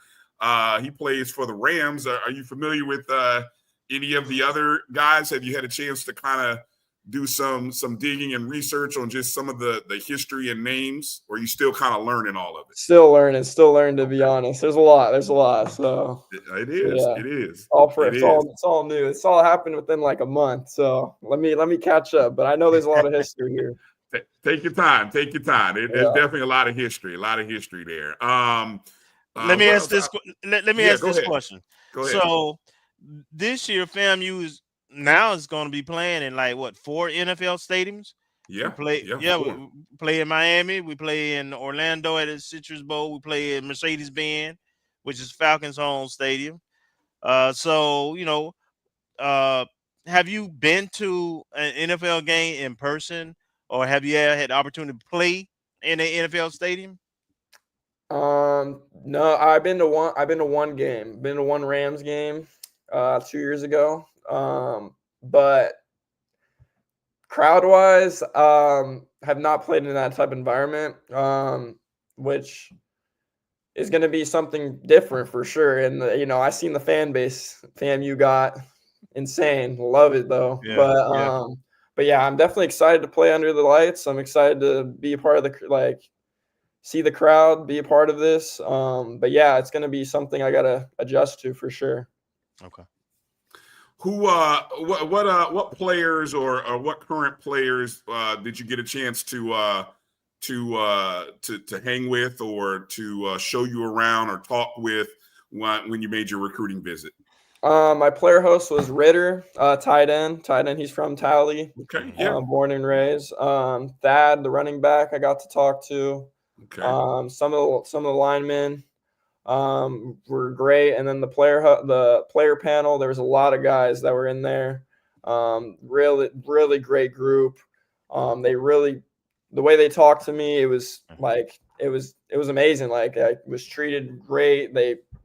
We were on the same page. It was business at the end of the day, but I feel like I bonded with them as well, and I think I think I'm going to fit in great there. I'm happy. They were, very welcoming with me. Yeah. Good. That's good to hear. I'm always curious about how the trip is, especially, you coming from all the way from California and how that works. So that's an awesome experience. And I'll just add, we have the moniker FAMU that and it's a real thing for Rattlers. We love our family and our students and our student athletes, and we're there to support them. And I know that's the culture within the locker room of all our and we have really good, as you are, because our coaches, that's who they recruit, really good people. No, 100%. 100%. When I first got there, it was, like I said, the culture and just the way they brought me in, it was a surreal experience. From California, a lot of people, it's different. Like they don't you walk around like when I was there, they're greeting me. I go to the cafeteria, they knew who I was. I'm like, this is insane. Like, this is not like home. Like, everyone's talking to each other. It's amazing. But yeah. Awesome. Yeah, that southern hospitality thing. I grew up in the Midwest, so trust me. When you first come to Florida, it's different. It's like what all this, a lot of hellos, and it's a culture shock. Definitely. Yeah. What is your major? What is it that you hope to study when you get on campus? I'm gonna be a business major. I'm a business major. I'm graduating from my community college tomorrow. Okay. Congratulations. Thank you. But yeah, business major. Okay. That's good. That's good. Let's see. What else? Let me see. I don't know what I mean. That's a good come up there to try to get to know you, Jett. I guess as you take a look at the conference that we're in, the Southwestern Athletic Conference, and just some of the history of that conference, what excites you about playing in the SWAC? Man, the history, first off, is insane. It's honestly, like, I can't even explain it, but like it's different. It's just it's different from over here. Like everything's in the South. It seems like everything, like, I'm new to all this, so it's different from California, from here. But I like the rivalries you guys have hold. And I'm actually gonna put. Yeah, it's very intense, but it's great, and it brings out fans. It brings out the community, this and that. But I'm also gonna be playing one of my teammates at Southern, which I'm very looking forward to. He's a linebacker there. Okay. Yeah. So, but yeah, I'm just excited for it. Oh, that's what's up. All right. I thought I saw. So, what is it in California? What are some? I mean, are the high school, or I guess are the colleges that people are watching, or that you guys is a lot of USC, UCLA, or is it is a little bit different? I mean, what's the college football watching atmosphere? Who are guys following out there on the West Coast? Yeah, I would say the main thing is USC, UCLA. That's probably the two big schools, main schools. But other than that, I mean, it's a wide variety. But it's just hard to like the smaller schools. You got some smaller FCS schools like Cal Poly, and like down south you got San Diego. I mean, San Diego State too is a solid FBS program. But I would say that it's just they don't pack out this, like, obviously USC and UCLA, they pack out the stands and, like, tailgates, this and that. But like for the smaller FCS schools, it's nothing. Like, it's honestly like high school games are just as big and like stuff like that. Yeah. But yeah, California has a lot of good talent, but it just missing the culture. I think that's what it is. Okay. Gotcha. Well, you're going to definitely, among FCS programs, the Southwestern Athletic Conference schools are always, you can probably get what we say, about 7 of the top 10 are usually all from the SWAC, Kelvin, mostly. Yeah, for attendance. 6 or 7 in terms of attendance. So there's going to be some great crowds.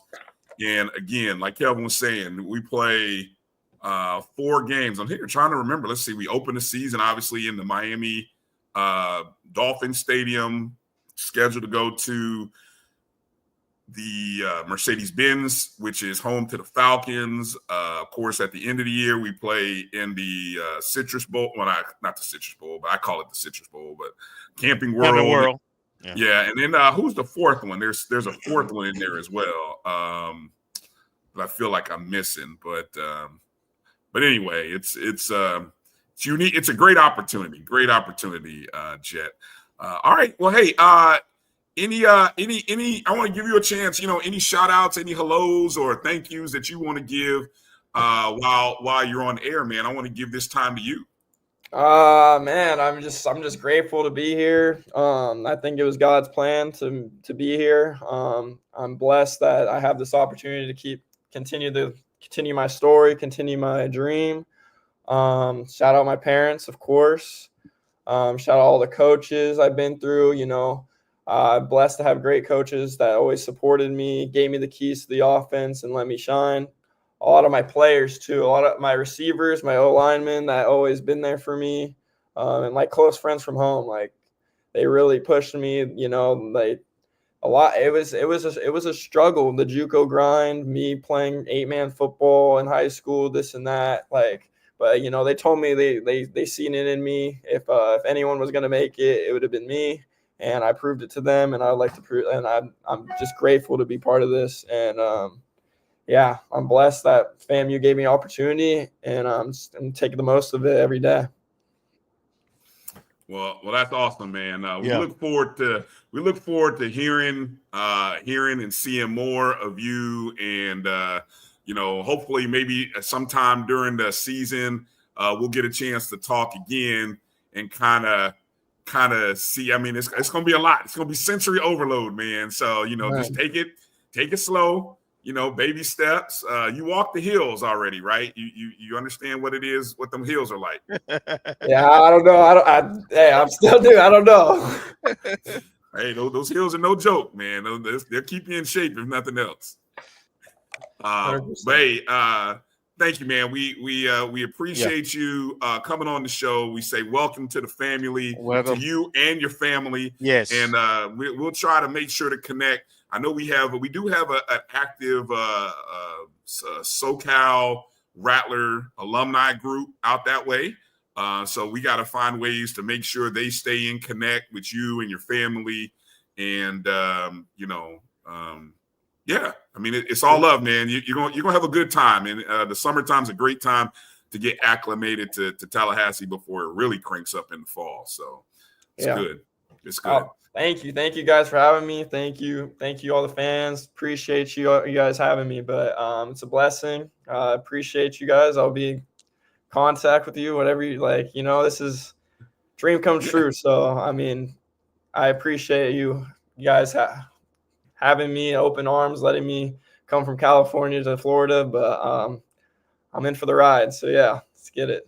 All right, let's get it. Make sure to follow Jett on X at Jett Peddy, just like his name. Is your IG the same? Your IG is the same as your name? Yeah, it has like a little underscore on the ends, but Jett Peddy. Okay. Yeah.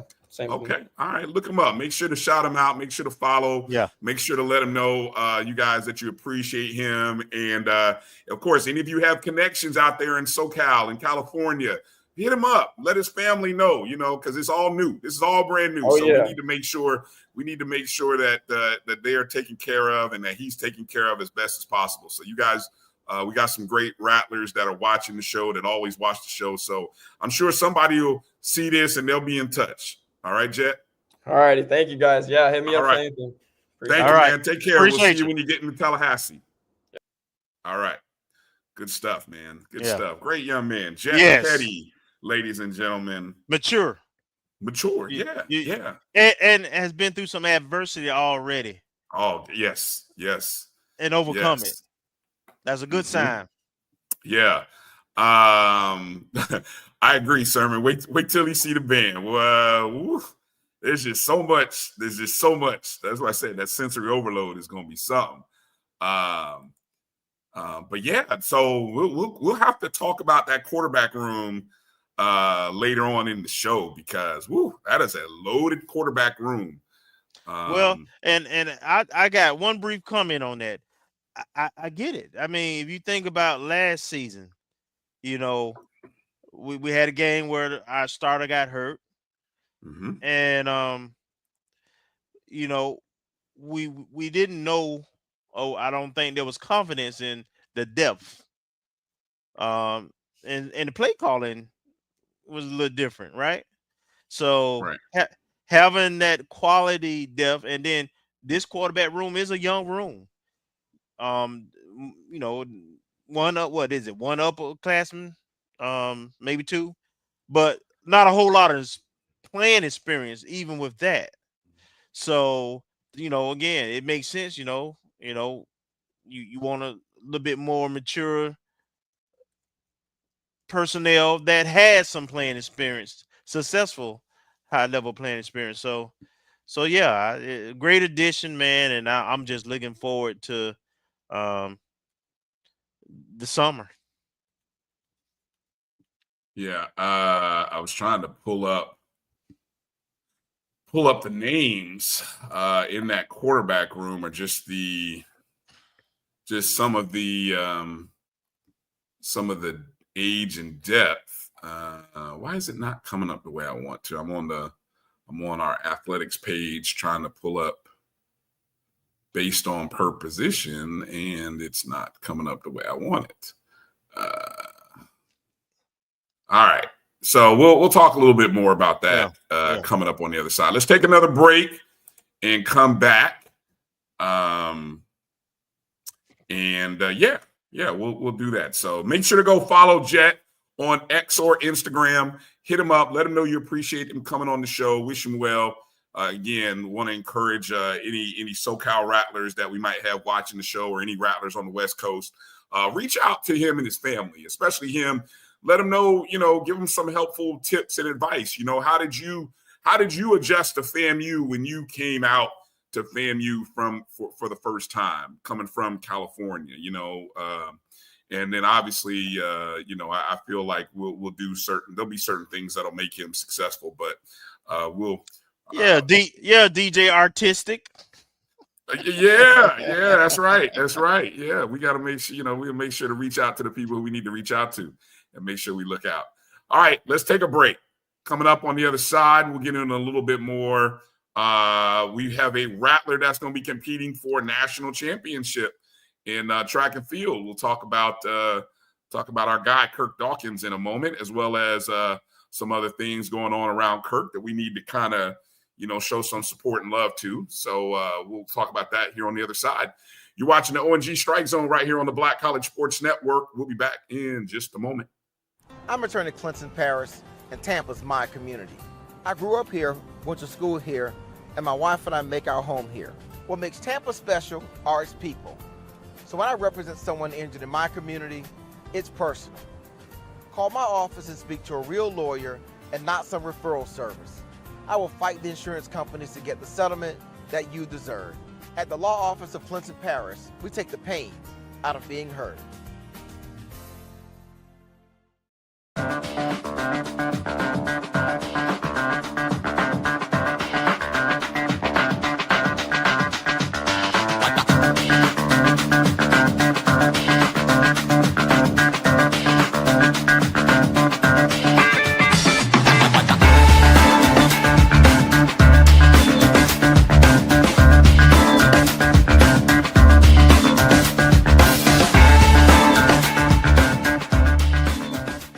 It's never too early to plant the seed, to share the tradition, and instill a sense of pride in your HBCU with your little ones. HBCU Pride and Joy Children's Boutique helps you share your school spirit with a wide selection of adorable kids apparel and accessories officially licensed from your favorite HBCU. Visit hbcupridejoy.com and follow us on all social media at HBCU Pride Joy on Facebook and Twitter. Sugar Chateau Desserts is a specialty bakery located in the Charlotte, North Carolina metro area. We will create delicious and one-of-a-kind treats for any occasion. Sugar Chateau is currently shipping cakes in a jar, offering a variety of different flavors in a single-serve container that can help you celebrate in accordance with social distancing. Place your orders today by calling 803-526-7895 or visiting sugarchateaudesserts.com. You're looking for the latest information on Southern University sports, the Southwestern Athletic Conference, and HBCU athletics. There's only one place to go. Tune in to the Carlos Brown Show, exclusively on the Black College Sports Network. Attention football fans. The Cricket MEAC SWAC Challenge kickoff is back in Atlanta on August 23rd. Representing the MEAC, North Carolina Central, and representing the SWAC Southern. Join us at Center Park Stadium for a full day of tailgating, football, and band. For more information and tickets, visit MEACSWACChallenge.com.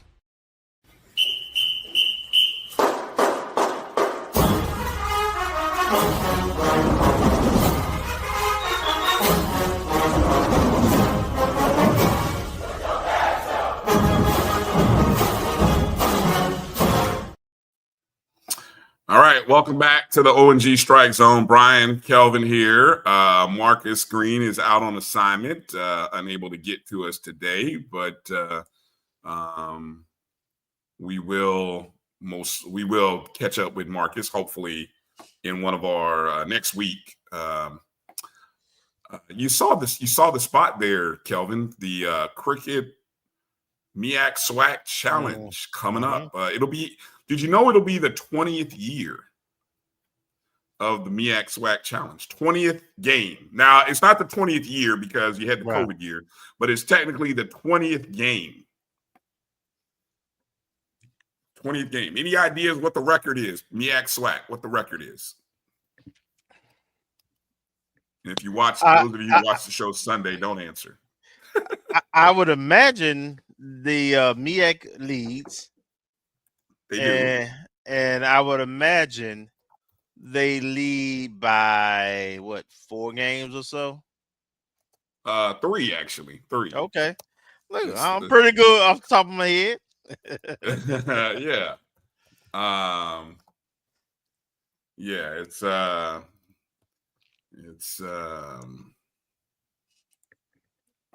definitely 11-8, I think is the number. 11-8. Yeah.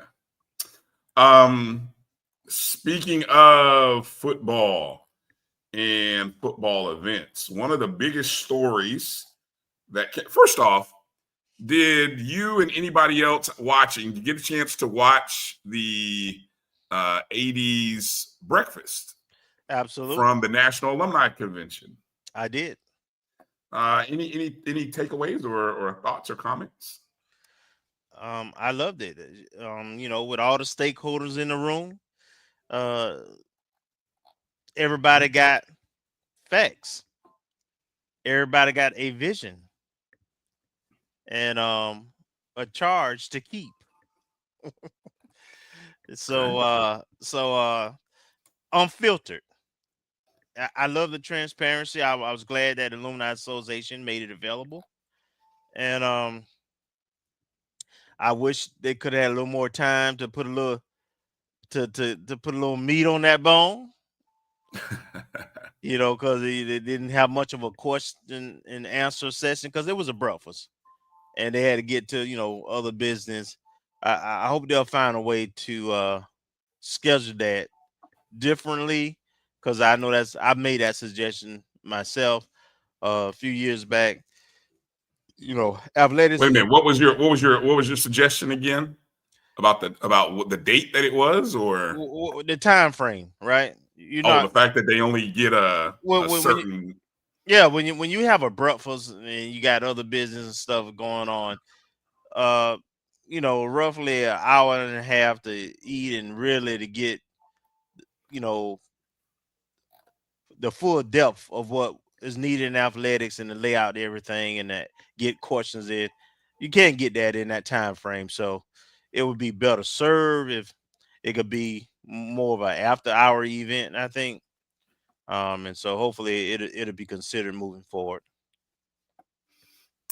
Jimmy Mack asking, I don't know if Jimmy Mack is asking a trivia question or maybe a fact-finding question. Kelvin, can you name when the challenge started without Googling it real quick? I don't know when it started. I do remember we were in it and we lost to Southern in Birmingham, though. That was in year 3. Uh-huh. So I'll tell you, that was year 3. I remember going to that game. That was in Legion Field. That was the last time, by the way, it was in Legion Field. And it was actually the most attended game of the 3 that were in Legion Field. So 2005 is the first year. That was the first year that event was held between South Carolina State and Alabama State, Legion Field. Okay. And the following year is when in 2006, they had 2 top 25 ranked teams, Hampton, who was 13th ranked, and Grambling State, who was 23rd ranked. Hampton ended up winning 27-26 in overtime. And then, of course, in year 3, that was we lost to Southern. We also played it in 2013 when it was in part of the Bowl. It was in the Citrus Bowl for right. It was for 8 years. For 8 years, it was in the Citrus Bowl, which that part blew my mind that it was there that long. I didn't think it was really there that long, but it really was. It was there for 8 years, which up to, this is, I think, the 8th year it's in Atlanta. So that till now had been the longest running venue. And then there was even a 2-year stint that it was a home and home for MEAC and SWAC schools, where I think it was in Bethune-Cookman hosted it 1 year over at Municipal in Daytona Beach. And then it went to Southern another year. And then they decided to partner up and have it in Atlanta. Yeah. 2013 was the last time. I don't know about 2013. But we only played Southern the one time in the MEAC SWAC Challenge. No, I don't think you're talking about in the challenge. He talking about in general. Last time we lost them. I got you.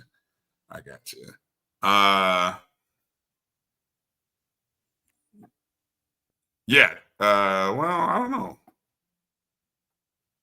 Actually, Dexter, the first time in it was against Southern.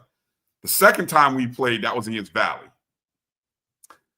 So the transition to all that, Kelvin, mentioning Atlanta and Valley, the news came out during the convention that Mississippi Valley State agreed to move their home game. Again, the Rattlers are scheduled to go to Itabena on October 4th. Of course, in the payback game for coming to brag and ending our home streak. But Valley decided to move that game to Atlanta. And you heard, if you watched the alumni breakfast, you heard the comments from AD Suggs. I mean, look, and that's the thing. When you're the home team, if you choose to play off-site, and Kelvin, walk us through all the particulars on that. Pretty much, if the home team says, oh, we're going to actually play this game in a neutral site, what are the obligations towards us as the visitors? Are there any? So, first of all, it's a conference game. It is, yeah. The conference is not going to force the home team to give up any of its rights. Totally, they're going to sign off on whatever the home team does, right? So, a promoter, someone came in and offered a X amount of dollars for them to move that game to Atlanta. And typically, when that happens, the lion's share of whatever guarantee, but it is Valley, so that guarantee probably is not the same as trying to get a Grambling or a Southern or someone else like that to move a home game. Because since we've been in the SWAC and our visits to Valley, they may have 1,000 people in the stadium, and that may be including their band and their fans too. I was told they have a good alumni base in Atlanta. It won't be like ours, but it'll be a good one. But evidently the guarantee was good enough for them to agree to move the game. So that's a plus for us. Like you say, Atlanta is like they call it Big Tallahassee. We call it Big Tallahassee because there's a lot of Rattlers up there. There's a lot of Tallahassee locals up there, right? To be honest, right? Yeah. And generally the expenses for a neutral site game, normally we would have to pay, because in conference games, each team pay their way to the game. But generally speaking, when you have a neutral site game that is moved, the expenses for both for the visiting team, even though they're not the home team, usually is included in some kind of way in that. So they would definitely let's put it this way: they would definitely have more than 1,000 people at that game. Yes. Yeah. So we don't have to travel to Itabena this year. So that's a positive. That's a win. It does make it interesting, though, whether you will see the 100 at that game. And by the way, happy birthday to the Marching 100. June 1st, 1946, I believe, was the year. So congratulations to the 100 for their birthday, which was on the 1st. So this is a new addition to that point. The 100 schedule was kind of out before this announcement. It was. I remember seeing that. I will guarantee you they'll be in Atlanta. Well, it may or may not be at the expense of one of those other games that was scheduled. Depending on what the promoters are doing, but you don't move a game to an NFL stadium. Mercedes-Benz is very expensive. You don't make that move unless you're trying to drive butts to the seats, and the 100 will help with that. EA asked a great question. EA, I don't know what it'll cost. Again, it's Valley's. Again, whether it be a sponsor or I'm sure there's a sponsor tied to this somehow, some way. That somehow, or some promoter maybe, right, that convinced Valley to move this game to Atlanta. Now, here's the thing that's always been interesting about moving a game to Atlanta in the regular season, because there are certain contractual restrictions for SWAC and MEAC schools playing a game in Atlanta. And it's usually been, there's a blackout period after the MEAC SWAC challenge. I think it's 30 or 45 days. 30, I think. Okay. And then there's also a blackout before the Celebration Bowl. 30. So in essence, the only time that sort of fits is the month of October. That fits for somebody to host a game in Atlanta and be able to get SWAC schools or MEAC schools, and nobody has really done it. I mean, you have not seen the Atlanta Football Classic in decades, years, and there hasn't been any other teams that I recall, Kelvin, moving their games to Atlanta. But you remember when the Classic was there, it was pretty much powered by 100 black men, and right. you always had a organization that was promoting or pushing the events there. You haven't really had that in the city of Atlanta over the last 5 to 6 years for sure. Right. Outside of the the MEAC SWAC Challenge and the Celebration Bowl. Right. Which are ESPN inventory. Right. So that's another thing in terms of the television for this game. We just seen an announcement that HBCU Go is going to be the broadcast feed for the Las Vegas Classic. That'll feature, the two school, Grambling and Jackson State. But I gotta imagine, I will not be surprised if, they pick this game up. If ESPN Plus doesn't jump on it first. as another opportunity, because you've got all the working windows and all the working facilities to be able to host and broadcast this game in the stadium, the Mercedes-Benz Stadium. So, and that game bookend, actually that game sits in the middle of 4 home games. If you go back and look at our schedule here, which I'm gonna pull up here for a second. If you go back and look at our schedule, right, where Valley sits in the middle of the Albany State and Alabama State home games with an open week in between. Right? And then also after Valley, you've got the North Carolina Central game and then the Alcorn State game, which is homecoming. Mm-hmm. So that's a tremendous stretch right in the middle of the season around the Tallahassee / Atlanta area. Yeah. Got to maximize that opportunity. And I see Sweet asked the question about the schedule for the 100. I've seen the schedule. I believe it's semi-released. I'll just tell you they are scheduled to go to the OBC. I'm not including the Battle of the Bands in Houston, right? I'm talking about just football games. That's the weekend before. The Battle of the Bands in Houston is the weekend before. Yeah, right. Then they're going to the OBC in Miami. They're scheduled to go to Southern. Right. They're scheduled to go to Alabama A&M. Mm-hmm. And they're scheduled to go, of course, go to the Classic. Yep. And everything else are home games. Again, we mentioned those 4 games. And then, of course, there's the Jackson State home game. So there's still 5 home games in Tallahassee. So,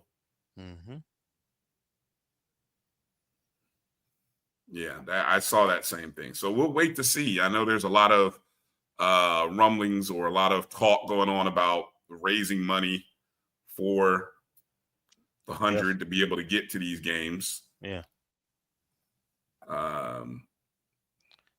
Yeah. Well, 2 of them are taken care of. The 2 of the 4 are taken care of through guarantees through the OBC. Yeah. And the Classic, Florida Classic. Yeah. Hollow asked, are they still going to Alabama A&M? Right now, we believe they are. Yeah, as of right now, they are. But yeah, who knows? EA says it may be up in the air. But Atlanta threw a monkey wrench. Yes, it did. It did. If they don't go to Alabama A&M, that's 2 weeks off after Jackson State game and before the Florida Classic. So, good opportunity there to kind of rest. Also, speaking of the football schedule, we know the start time and we know the network that the OBC against Howard will be. It will be crud. Texas just scored. I'm sitting here. Oh, they scored 2 runs on Texas Tech. God dog it. What inning is this? I'm sitting here watching a little softball. Man, good God. I'm rooting for Texas Tech, But anyway, of course. Yeah, got to root for Texas Tech. Howard, that game is going to be 4:00, Saturday, August 30th. Of course, we all prepared for that. I think in years past it's been 3:30 or 3:00 on a Sunday. On a Sunday. All right. So this is a 4:00 Saturday game, and it will be on ESPNU. So terrestrial TV still on ESPNU.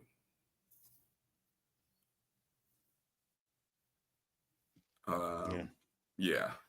So yeah, I don't know about that, Mike. You would think the promoter might, but who knows? Yeah, it ain't easy.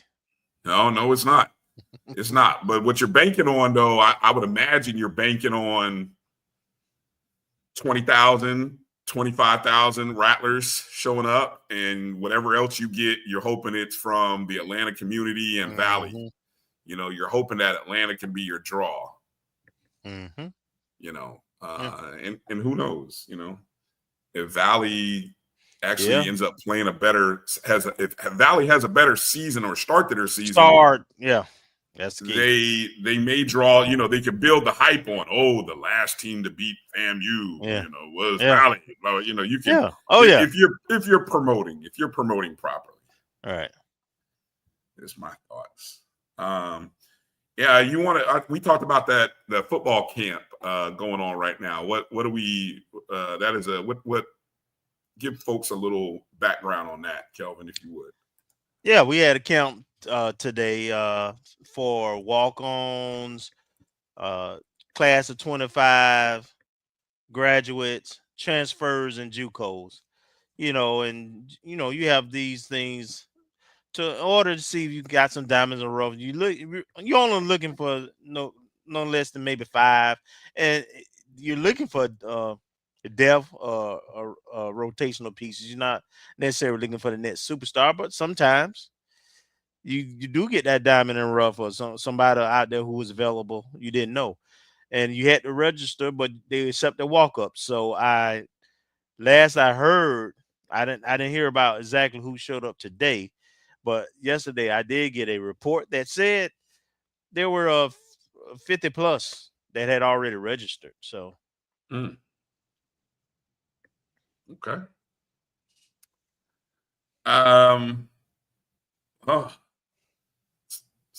Mr. Campbell, 22,000 max. Oof.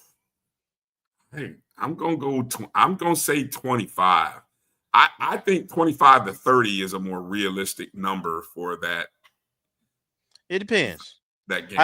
I think Mr. Campbell has a kind of sober approach to it. That's reasonable and likely, frankly. But you know, again, if we get off to the start that a lot of us are anticipating, and Valley has a competitive start, then yeah, it's a chance. Yeah, it's a chance that you know you can get above that. But I think that's a realistic number if you just look at the MEAC SWAC challenge numbers, right? And you got home, and for us, you got homecoming 2 weeks after that game. Right. So you know, some folks may choose somebody gonna have to choose, ain't gonna be able to do both. So, you know, considering all those factors, I think that's a good number. Yeah. Let's talk a little let's take a transition, Kelvin, to track and field, where over the past last week, the men's track and field and the women's track and field, we sent 12 student athletes up to Jacksonville to compete in the East Regionals, which was the most of any SWAC school. I think the second most was 10, but we sent 12 Rattlers to the regionals, and of course the way it's set up, you know, it's an alternating men and women, and I think your first rounds are the first day, and then of course you go into quarterfinals, and the top 8 to 12 from multiple heats, quarterfinals, right? You have multiple heats, so the top 8 to 12 usually advance to nationals, right, where they will get a chance to compete against the West region for the national championship. Well, and you are All-American. I think if at nationals, if you finish in the top 12, you are All-American. Is it top 12 or top 8 who get to the podium? I think it was top 12. Really? Okay. Yeah. Okay. I know they have 8 spots, so pretty much when you make it to the final day, you're going to walk home with some hardware if you make it to the final in most of the events. Well, for FAMU, Perk Dawkins will be the lone representative for the Rattlers. Of course, Kirk, who was a multiple SWAC indoor and outdoor champion, secured his place among the nation's elite middle distance runners, qualifying for the NCAA Division I Outdoor Track and Field Championships in Eugene, Oregon, in the 800-meter run. Dawkins had a personal best of 1 minute 46.62 seconds during the quarters to earn the opportunity to compete in Eugene. This is a significant milestone in Dawkins' career. Of course, you know, he captured the SWAC Outdoor Championships in the 800. Excuse me, with a time of 1 minute and 50 seconds. So he cut 4 seconds off his time. He also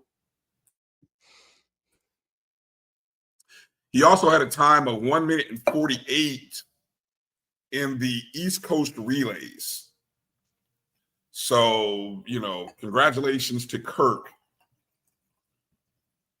on punching his ticket. I think there were a couple other Rattlers who made it to like the quarters, and just missed out. Yeah, I think our sprinter, Darian Lawrence, I think is his name. Yeah, he just missed out on making the top 12 in I think it was the 200. Just missed out by like less than 0.2 of a second. Just missed out.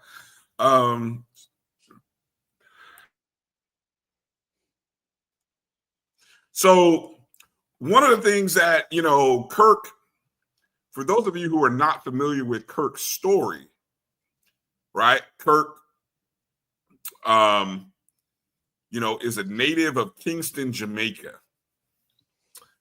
And one of the things that we are on our show, and you're going to see from a few other of your platforms, is a drive called Race to 10K, which is an initiative that is being organized to help Kirk stay a Rattler. So I'm going to read this for you and kind of give you guys a little background. The Race to 10K. What is the Race to 10K? We Rattlers brag different and love to celebrate being the #1 public HBCU in the nation. Part of being the best means investing in the talents of the best. And among the best that call Florida A&M University home is Kirk Dawkins, a current SBI student who has excelled on and off of the track as a Rattler. Dawkins is a native of Kingston, Jamaica. He does not receive financial aid in the form of grants or loans from the United States federal government, but has received the honor of being recognized as a SWAC Commissioner's Honor Roll student. This 2024 SWAC champion, who will be competing at the NCAA Outdoor Track and Field Championships in the name of FAMU, is one of many athletes that we ask for you to support by using that QR code to scan and support. This support can come in many ways, but we ask that you join us as we race to 10K. Help us and Coach Ellenwood raise $10,000 to support FAMU student athletes like Dawkins who continue to excel at Florida A&M University. And just some of Kirk's accomplishments. Of course, as mentioned, he's a participant in the 2025 NCAA National Outdoor Track and Field Meet. He was a silver medalist in the 800-meter SWAC Outdoor Championships in 2024. Of course, you know, in 2024, he was a pure athletics sprint elite meet champion. He was a indoor medalist, in the 2024 SWAC champion. Second place in 2024 at the Carolina Challenge. Second place at the UAB Vulcan Invitational, and a SWAC Commissioner's Honor Roll in 23-24 as well. And of course, mentioned he was a two-time SWAC champ in the indoor and outdoor championships, right? Mm-hmm. So,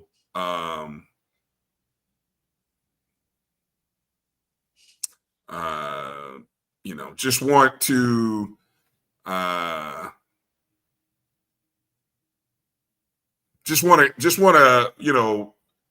tell you guys, make sure if you can hit that QR code. Yeah. Scan, support. Again, we got to keep finding ways to support our student athletes. Our champions. Our champions. A lot of you are really, we understand what's going on, in our presidential search, and there's a selection. We understand the frustration that a lot of you have. We stand there with you. If we're looking to support something, because the one thing we can't do is we can't stop supporting FAMU. All right.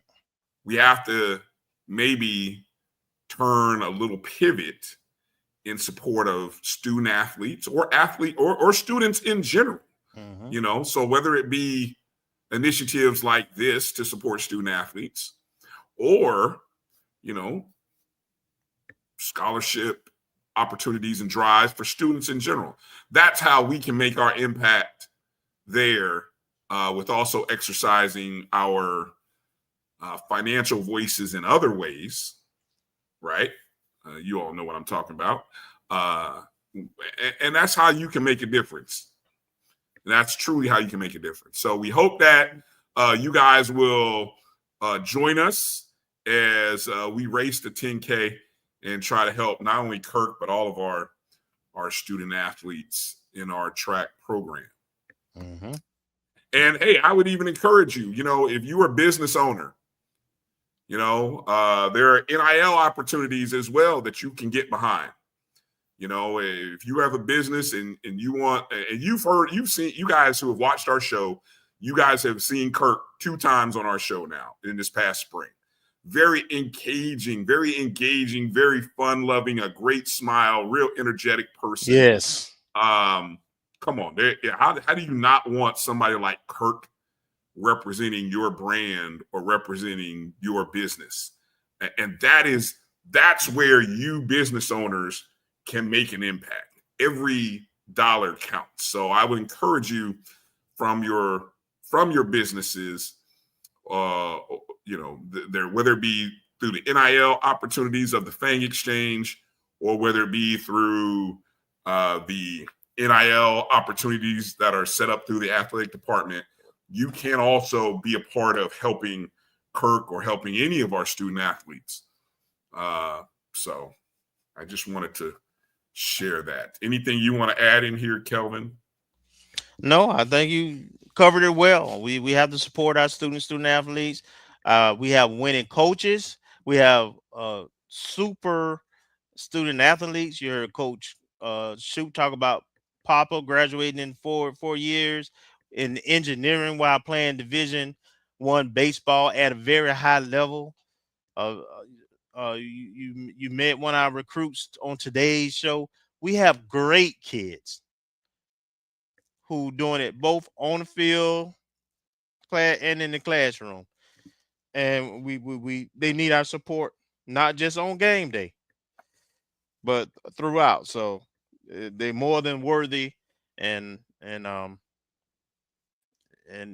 thank you in advance for whatever you can contribute to this.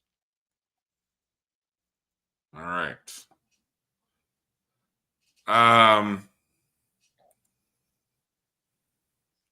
Gonna make another pivot here to another sport. Women's basketball. And I know a lot of you have been asking, when's Coach Gordon coming on the show? Well, she's coming. she told us she's coming. It's been a little delayed, but coach is coming. You know, she hears us. She knows. But we want to definitely recognize Coach as just the other day, she was awarded the USA Today Studio 9 Trailblazer Award, which recognizes women who have paved the way for girls and women in sports. Now, again, the Studio 9 is a play on, of course, Title 9, which, you know, Title 9 has opened the doors for women's sports. And I'm reading a little bit from USA Today. Back in April, Gannett, which is the newspaper, the Gannett newspaper agent, which owns several newspapers around the country, also USA Today, they launched USA Today Studio 9, which was a new women's sports vertical. So USA Today Studio 9 was presented by Cisco as their new content vertical that will highlight the power of women's sports through in-depth and unique storytelling, dynamic events, and expanded multimedia content.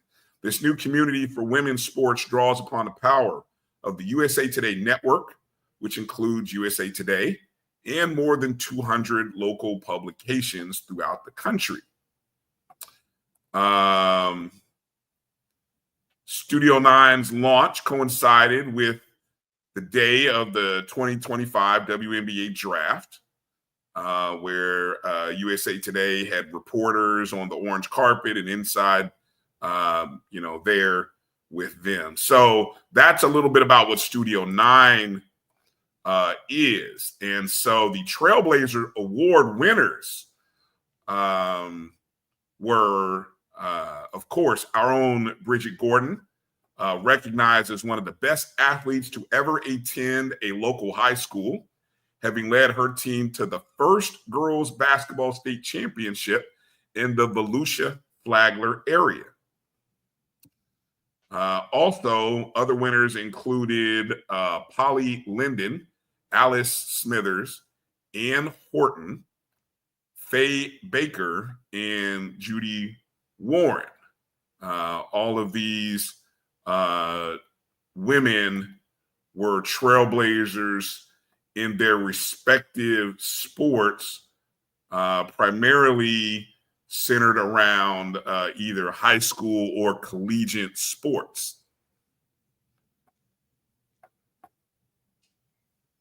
I was just sitting here trying to catch up. So there you see Coach Gordon with her recognition and honor. So congratulations to Coach Gordon on being recognized there. Also, let me see how quickly I can pull this up, Kelvin, because while we're talking about women's basketball, we also had a new recruit for women's basketball that committed to the program. Let's see if I can find it here.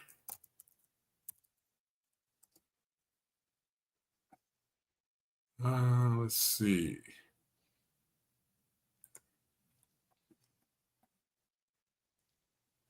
I may have to do it the old-fashioned way. Yeah, while I'm waiting for that number, any comments you want to add there, Kelvin?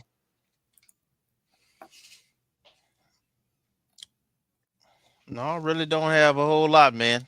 I'm like Marcus. Thanks for the filler. Appreciate it. Jesus. It's called show filler, just help a brother out while I'm producing in the background. The young lady who committed just the other day was and I hope I say her name right, Thalian Payne. a young lady, 6 foot forward, that is a transfer from the University of Arkansas Monticello. Also played at DeSoto Central High School in South Haven, Mississippi. Her team went to the regional semifinals in the 22-23 year. She's, of course, class of 2023. So Miss Payne, again, adds to the roster, which we're going to do a breakdown. By my count, Kelvin, that puts the roster, I believe, at almost 10 young ladies that have been signed. And didn't I just do this the other day? Because now, let me see, that school she's from again, that's a 4-year. It's not a JUCO. No. So like D2s, I think. Yeah. So in terms of years and I think the numbers, I think I left that. I had it on another sheet. I was I did that breakdown of where we got where our roster is coming from. Mm-hmm. But it's a pretty nice mix, I think, of JUCO, high school, and Division I. It's very balanced. Very balanced. So welcome, Ms. Payne, to the family. And I'm sure you're going to see an announcement or a post here pretty soon. There were a couple other Rattlers who had signed recently. I don't think, were there any other signees that I may have missed out on, Kelvin, talking about recently? Not that we hadn't already talked about previously. Not that we hadn't already talked about. Yeah, that's what I was kind of looking, seeing. Yeah, we even went through the basketball signees and so on and so forth. Yeah, so nothing new in that respect. All right. Poll question that we put out to people, asking you guys what's the most memorable part of the 2025 FAMU baseball season. It's kind of close between 2 of the 4 options. We had, of course, the 4 options were the wins, 33 overall, 24 in conference, the 11-game win streak, 6 SWAC series sweeps, and of course the SWAC tournament run.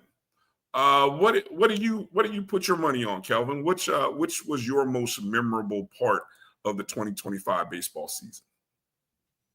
Well, it came down to the 2 that were tied for the first place, right? So it was the SWAC tournament run and the 30+ wins. And I chose the 30+ wins because, as Coach pointed out, we hadn't done that in a long time. It was truly unexpected because it was such a young team. As we pointed out, we lost 6 of our top 7 hitters, which off a power team last year. So we just didn't know we could expect this kind of production. Right. Well, with 41% of the votes so far, we have to give it up to the 33 wins, 33 overall, which is the second most since 1981. Mm-hmm. The most since 1981. Just the second time that FAMU has had over 30. The last time we had over 30 was 2016, by the way. Mm-hmm. And then that was 41.7% of the votes. In second at 37.5 was the SWAC tournament run. It would have been reverse had we won it. Oh, without a doubt. With 100%.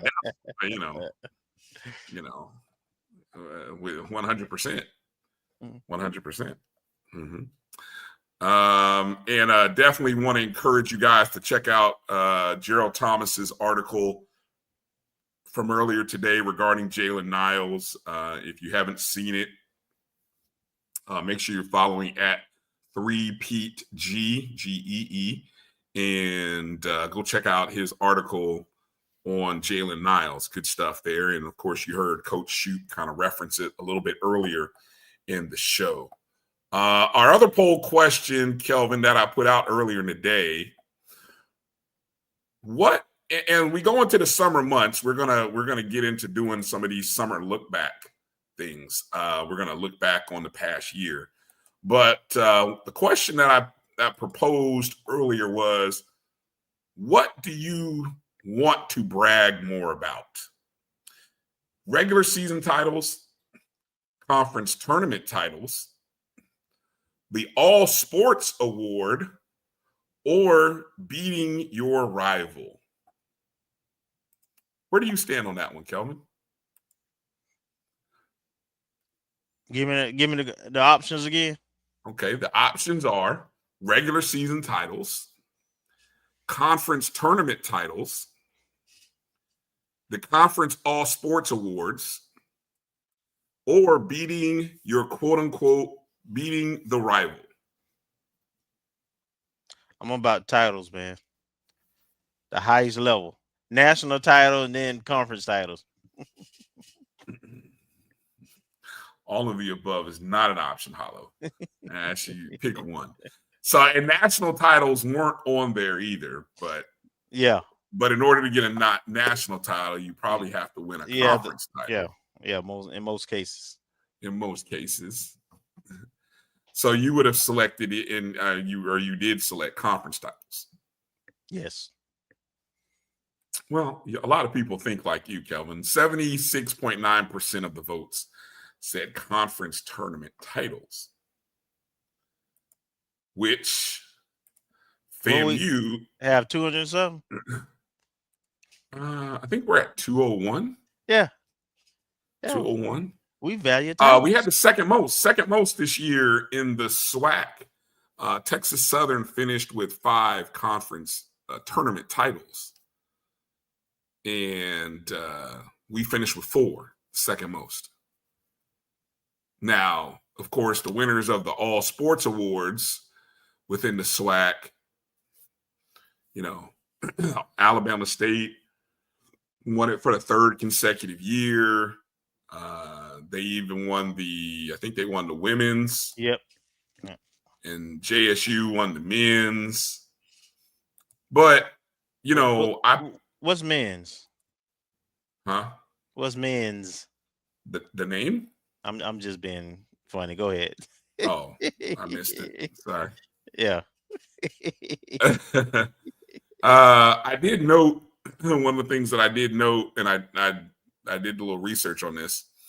The SWAC offers championships, and you may or may not notice, in 20 different sports. Mm-hmm. 20 different sports. Okay. The school that finished in first sponsors 18 of those. Okay. 8 men, 10 women. The team that finished in second overall, 16 sports, 7 men, 9. And then the team that was third finished with 18. They sponsor 18 sports, 8 men, 10 women. And the team that we tied fourth with, they sponsor 16. So 16 and 18 are what the 4 schools in front of us sponsor.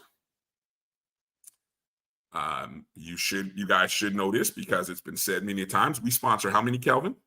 14. 14 sports. Okay. That is 6 men, 8 women. So just imagine if we were sponsoring just 2 more. Just 2 more. I guess Gail got it.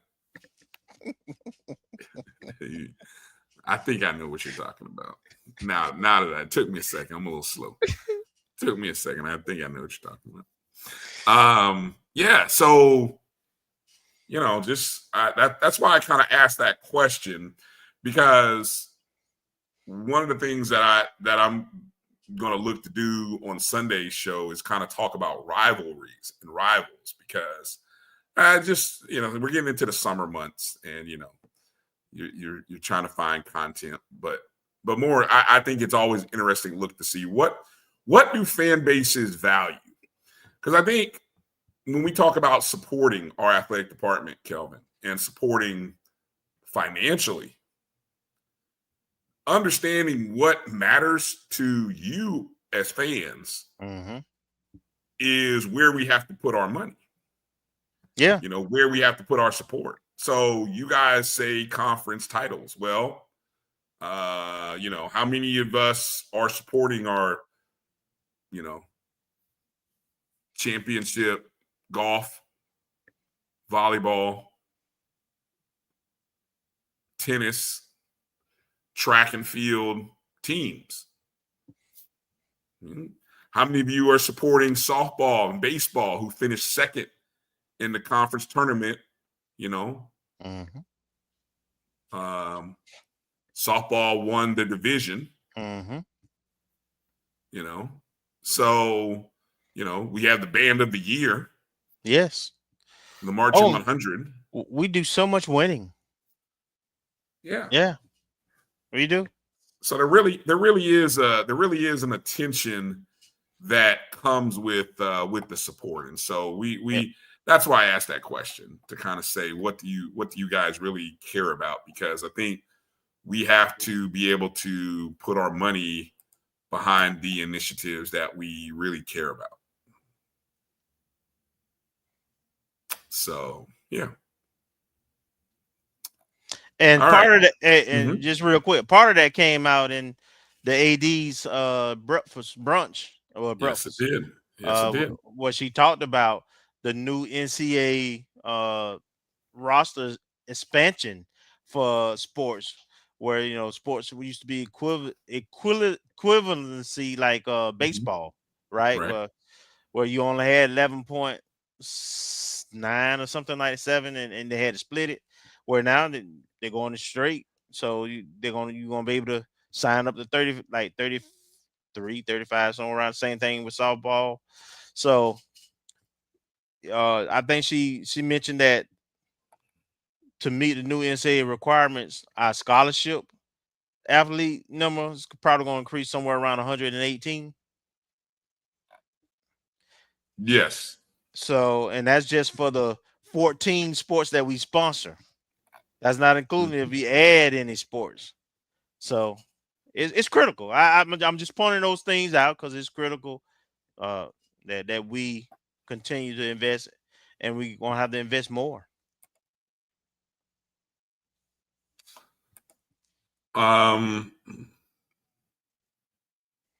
Just want to hit any other major news talking points that are floating about. I know the SWAC football media date is set for July 16th at the Sheraton in Birmingham, where it has been for the last 4 years, and that is on a Wednesday.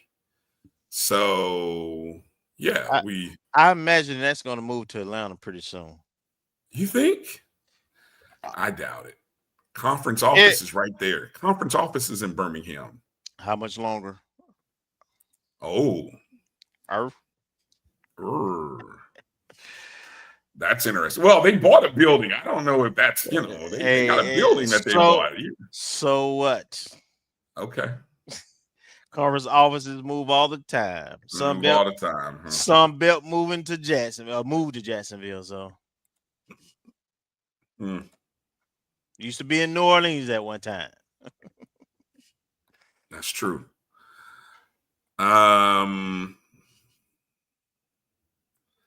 right, just kind of going through here the final notes here, Kelvin, to kind of see, did I miss anything? Is there anything that I missed that you felt like we should have mentioned or that we didn't mention?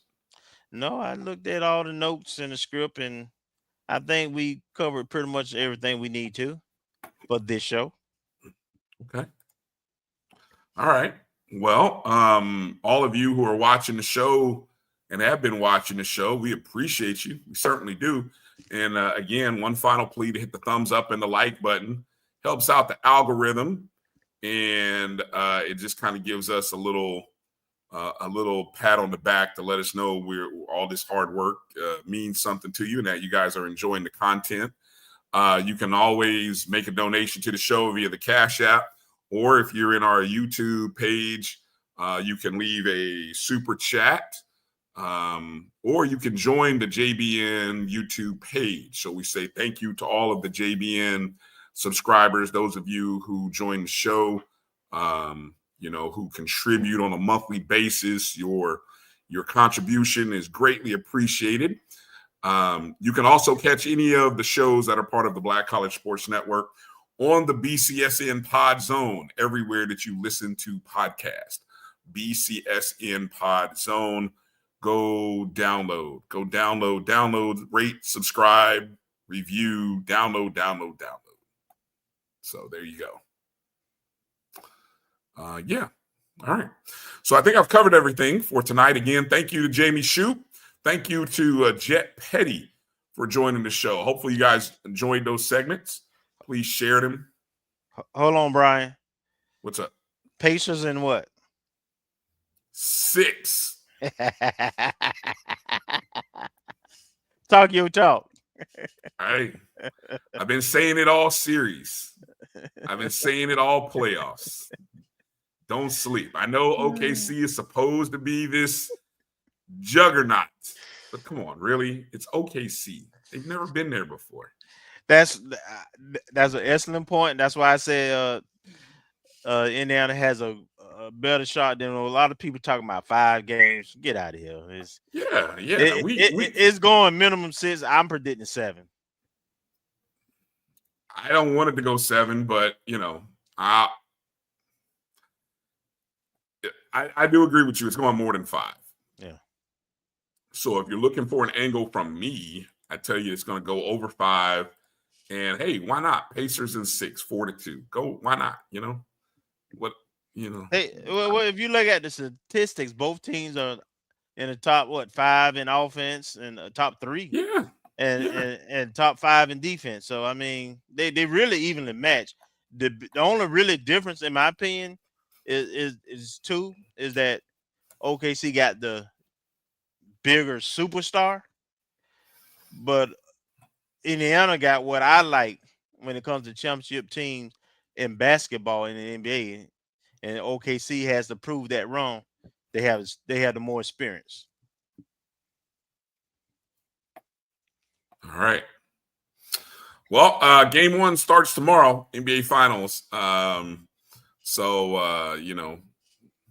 You're gonna, Pacers haven't lost a game 1 yet, so we'll see if the streak continues tomorrow night. I think it's an 8:30 tip-off on ABC/ESPN. So let's go Pacers. Hopefully we get a good series. I think that's what you're going to get. So 2 teams that you might be I love you, EA. You're the first one that I've seen. There you go. Appreciate you. 2 markets that you don't always get to hear people talk about: Indiana, Indianapolis, and Oklahoma City. So, but 2 great fan bases, 2 teams that play a good style of basketball, fun style of basketball. Yep. So hopefully that's what we get. And I think that's what we're going to get. So keep your eyes open. Enjoy it. And we thank you for tuning in and watching the O&G StrikeZone. For Marcus, who is out on assignment, and Kelvin Rocha, I'm Bryan Fulford. Thank you guys for watching the show. Fangs up, and keep supporting FAMU the way that you do, because they hear us and it matters. Yep. God bless everybody. Peace out.